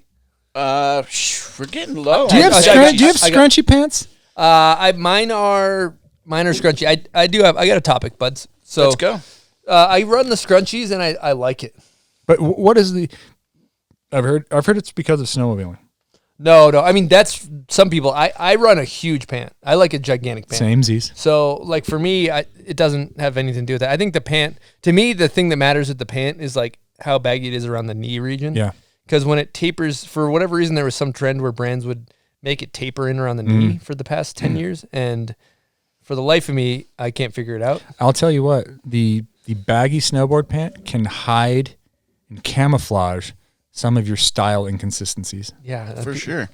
Yeah. A great exposure is when you skinny up those pants and then people can see what the fuck's going on in there. Yeah, no. You don't want to do that. No. You want to keep those things cloaked. Yep. This year I saw a lot of people with those backcountry straps. Yeah, those around the bottom of their pants. That's definitely some tech nerd kind of. They take volley straps and strap them so the snow doesn't go up. Oh. And then no snow gets in no matter what. Dude, okay, I'm going to pivot here because this is a giant pet peeve of mine right now. I love it. Within the industry. So, everything that's old is becoming new. We've got guys like Diener out there like wearing giant pants on the hill, and he's my example because I went to Holy Bully with him.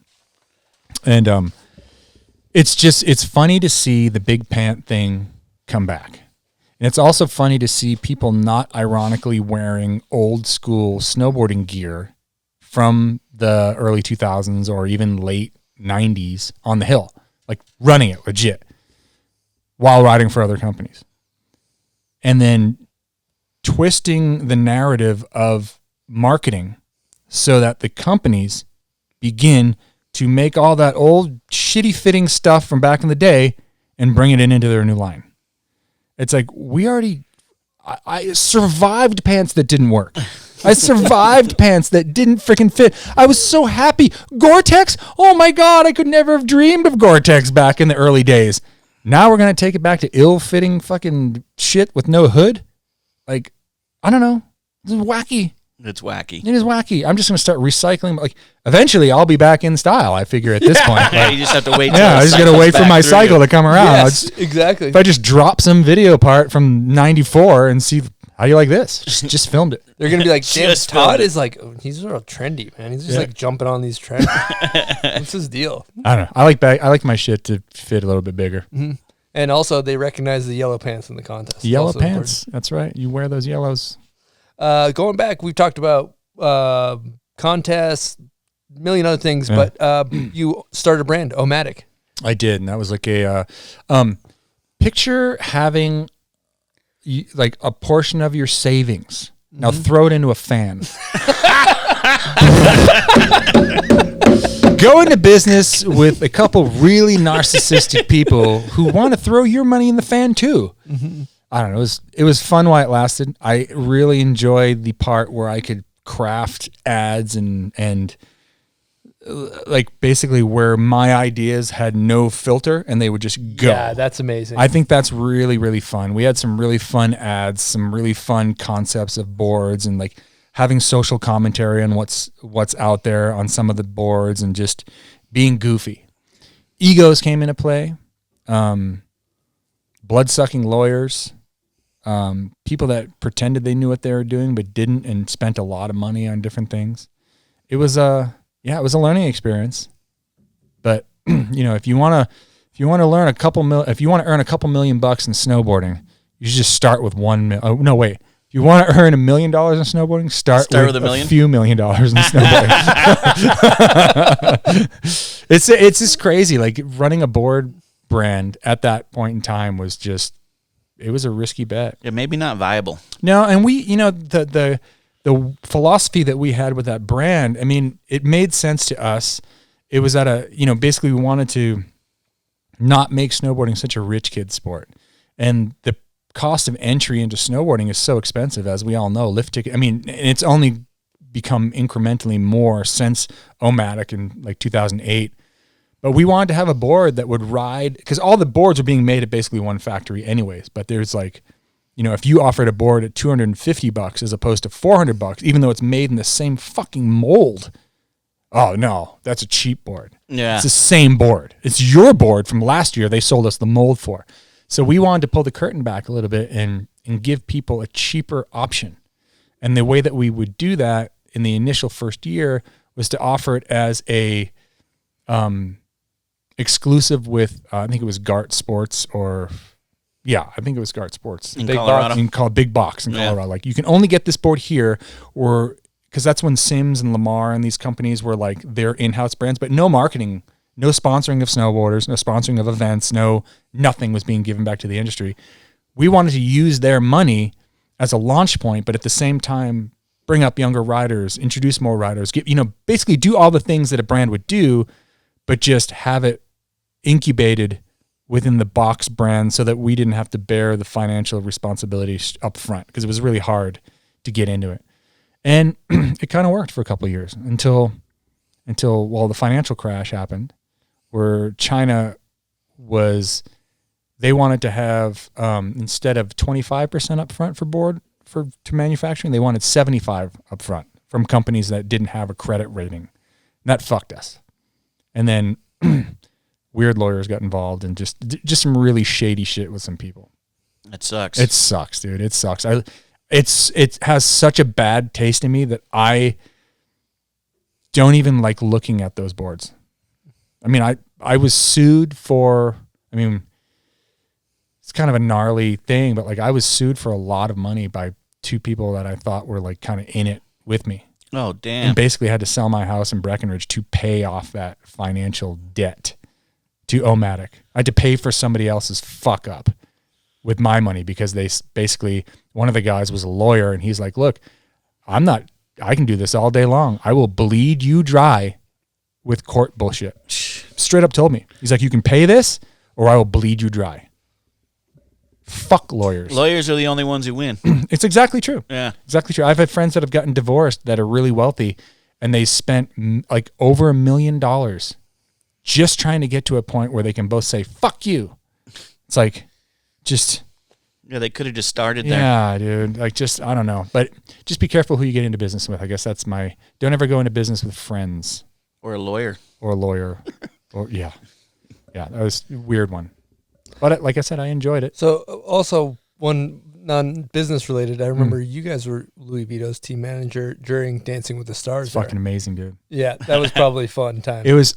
Louis is a gem of a human being, and he got a lot of shit for going on Dancing with the Stars. But I challenge any of those people that critiqued him on going on Dancing with the Stars to get up in front of an audience of strangers, not to mention 250 million people, and expose yourself like that.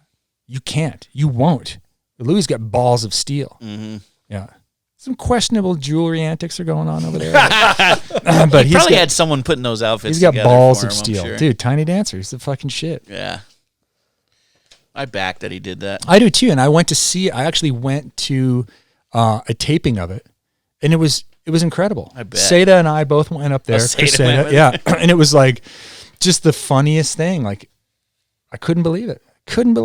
Watching them go Never. live. I would never do that. Are never you kidding me, dude? Just so out of your element. Yeah. Dancing. Just no way. No way. I have a hard enough time singing karaoke without like 30 fucking tequilas. True. You know? Dude, so one thing we haven't talked about that I know you're big on is Audis. Where did your love for Audis come from? Adam Merriman. Adam Merriman and Ali Goulet.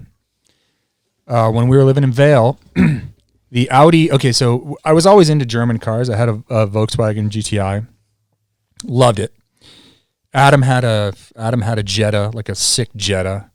But when we were snowboarding in Vail a lot at that point, and like the status symbol, the ultimate I-70 status symbol was when you were trying to get to the hill and some fucking dude blew by you in an old Audi 90 series doing like 80 in a blizzard. And we would always see these Audis, like the old Audi wagons, the 90 series Audi wagons in the parking lot at Vail with like studded Blizzaks on it. And we're like, tank, life goal. And then I finally like made enough money and got one. And I haven't owned anything other than an Audi since 1995. You're still on the Audis? Oh, yeah. Damn. Yeah. Yeah. Love it. I think I have a backhanded question from Ika's. Do you have a TT? I do, TTRS actually, not just a TT. And the reason that I got that car is because the inline 5-cylinder engine that's in it harkens back to Audi's original rally days with the S1 Quattro, like back when we're thinking like real rally, like people in the fucking course while people are flying over. And that was like the 5-cylinder. So that car is a lot of get up and go for a little engine. It's pretty rad. Yeah, Lee had a TT. Let me drive it Yeah. once. Those things are pretty sick. Yeah, his had the 5-cylinder in it too. The old Quattro Coupe, the 90 Quattro Coupe. Yep. That thing was insane. Dude, I definitely feel pretty honored to experience some of what you're describing with J2. When I was hanging out with Lane Nack, he shot photos of us maybe in the early 2000s, and he would go drift around. There'd be like cul-de-sac circles or whatever, Sport loops. roundabouts, Yeah. and he would just do drifts, and he would hit the snowbank with his car. Yeah. And it was just like, Oh, I've seen that footage. Are you in the car with him where he's doing was that in the Tech 9 video where he's whipping up something? It's like a full sport loop, but he's like in the bank, just I'm not sure which video. I know yeah, what you're Lane talking Nack about. probably has some footage. Yeah. of that, it's I'd so imagine. sick. Yeah. And Twos used to have an S-Wagon, too. Yeah. Ika, sidebar, he doesn't like your car. He talks shit on it. He doesn't like Audis. He has an Audi too. No, he was saying, why did you Oh, get yeah, I this saw him with stupid an Audi. TT or something like that? Ika- And, Because he what was the voice you use? Oh, why do Typewriter? you have this stupid hairdresser car? Because it goes Hairdresser car, that's what he calls it. Yeah. Because it does a quarter mile in fucking 10 seconds. That's why. Like cars are fucking fast as shit. So we've kind of been Because I live my life. quarter mile. Quarter mile at a time. Is it quarter pounder? Quarter mile. Okay. We got- Todd's in there. Menage! Monica! Dude, that'd be sick. I live my life a quarter pounder at a time. Just fucking super Vin Diesel at like 330 pounds. All right, we've been chatting. We've been on a banter excursion of sorts. And I kind of want to do a little bit of life hack talk because I've heard a lot from what you've been talking about this whole time. And what do you attribute your successes from, like navigating through life in such a manner where you've accomplished so many things? What do you think the underlying key to that success is? Don't be a dick. Don't burn bridges. That's pretty much it. That's bottom line, because you never know. Like, there's been so many. I mean, I've been a dick to people in my career. Everyone has. Everyone's been, things that you regret, things that I can remember now, back like when I was hiking the pipe in Breckenridge and I, having a bad day and you say something stupid. But the thing is like things that I've I've realized over and over again is that kid that you are as coach at High Cascade Snowboard Camp will go on to become the guy that's running some brand that you are now riding for, being endorsed by, or maybe, could tap for a favor or is responsible for some form of your advancement of life. You never, ever know. You just don't, and it's so, and not being a dick is something that I think that, we talk about that a lot on our podcast, Monday Mass, is like, it's a life mantra.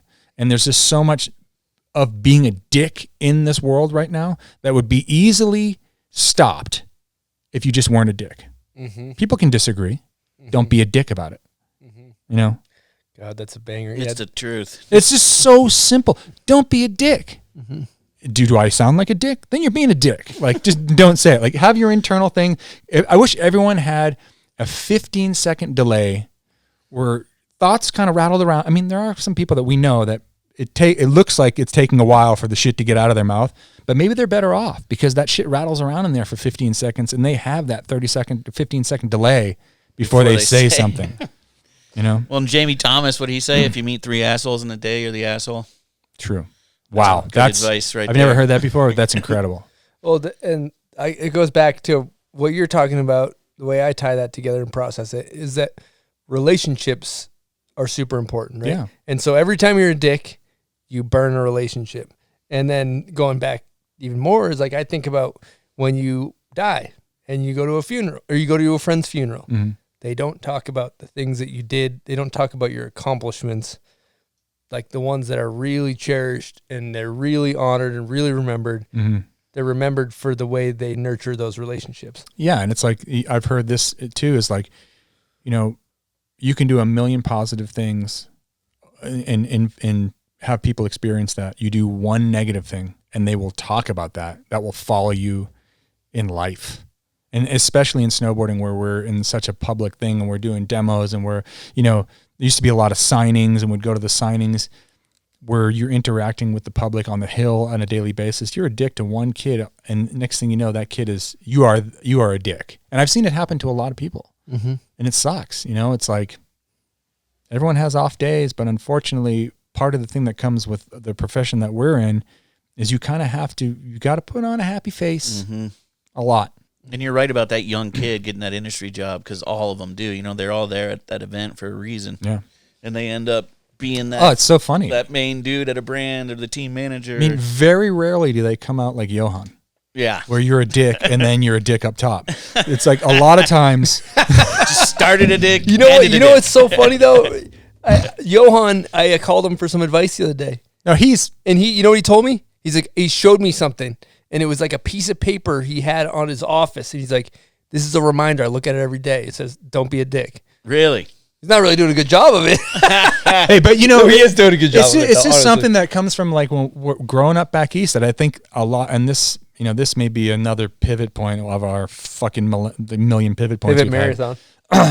But growing up back east, we are bred different. And especially in the era that I grew up, you grew up, it's similar, but different. But that form of giving people shit is a form of affection. Like from my parents to the kids I grew up with, the older kids looking out for me at the same time ribbing me. It gives you backbone. And it's real soft these days out there in the streets, man. Real soft. You say one thing, these kids, and they can't fucking take it. Mm-hmm. So there's not a lot of, sometimes that's lost, like that don't be a dick. Oh, he's a fucking dick. Well, there's a difference between like, I kind of look at it like this. Like if I'm taking time out of my day to give you shit with a smile, it means I like you. It means I care enough about you to give you shit. I'm not going to waste my effort on you if I don't feel like I'm going to, but there's definitely been kids that I thought that I could play with like that you can't. Mm-hmm. Yeah, and they just look at you like, and next thing you know, it's a form of endearment. Next thing you know, you're an asshole on the internet somewhere. Oh, it's so true. Definite, yeah. And I think Johan just tells it how it is. He is, and he just doesn't put a filter on. But it's his shtick now too. Yeah, it's like he didn't get where he is right now by being a total dick. I mean, you can be a dick, and then being a total dick is there's layers to dick. There's layers. Yeah. lengths. Well, I'll tell you what, Todd. I think we did it on this journey. Now, before we wrap this thing up, do you want to throw any thank yous out there? First and foremost, I'd like to thank my wifey for putting up for my ass. My daughter, my son. Let's see, Trevor Graves. He was the catalyst for this. My mom, my late father, who basically in a time where growing up back east, where it was like, what's your career path? You need a job. This snowboard thing is just, that's hanging out with kids. What do you got? They believed in me and said, you try. Here's some money, try. And just everyone that's ever helped me out along the way. And, that's about it. Thank you to everyone that cares enough about snowboarding to try to make a difference and not just ride it and, beat it till it's dead. You can catch Todd once a week on Mondays in the second biggest action sports podcast out there. We're the world's greatest action sports podcast. The Monday Mass. Second greatest. Well, you guys are specific. We cover all action sports, and usually yours is the greatest that comes out on Mondays. You can tell it's Tuesday because it's Monday Mass. We don't. Chris Cote, my partner, give an air horn. Yeah, give Cote an air horn. The Monday Mass was this thing that Chris kind of created. It was like the Monday Action Sports Show. That's where the mass comes from. Pigeonholed himself into one day right there. Like, bad move. So, like, the Monday Mass is just part of the goofiness of it now, where it's like, it's barely ever on Monday. If we pull it off on Monday, wow. But it's kind of loosely around action sports. It's more like the stuff that happens in between action sports. It's like Seinfeld version of it. It's a show about nothing. Like, what do you get to talk about? I don't know. I didn't do any homework. What did you do this weekend? Like, pretty much like that kind of. You guys walk in unprepared and just do this? There's sometimes there's prep, but like. There's some prep on the show. There's some prep. There's some production. Don't undercut it. Yeah, but just our whole deal is like, you guys have guests. We just look at our phone and cold call people. Mm-hmm. And they don't even know. No. And like, it's part of it's like, will they answer? Mm-hmm. You'd be surprised who answers that phone. Granny's answered that phone before. Mm-hmm. Oh yeah, that's awesome that you just cold call people into the show. So we had on one of the spinning wheel of death. Nobody's landed on it. Cold call the most famous person on your phone. Do you have any interest in hitting that right now? It's Ken.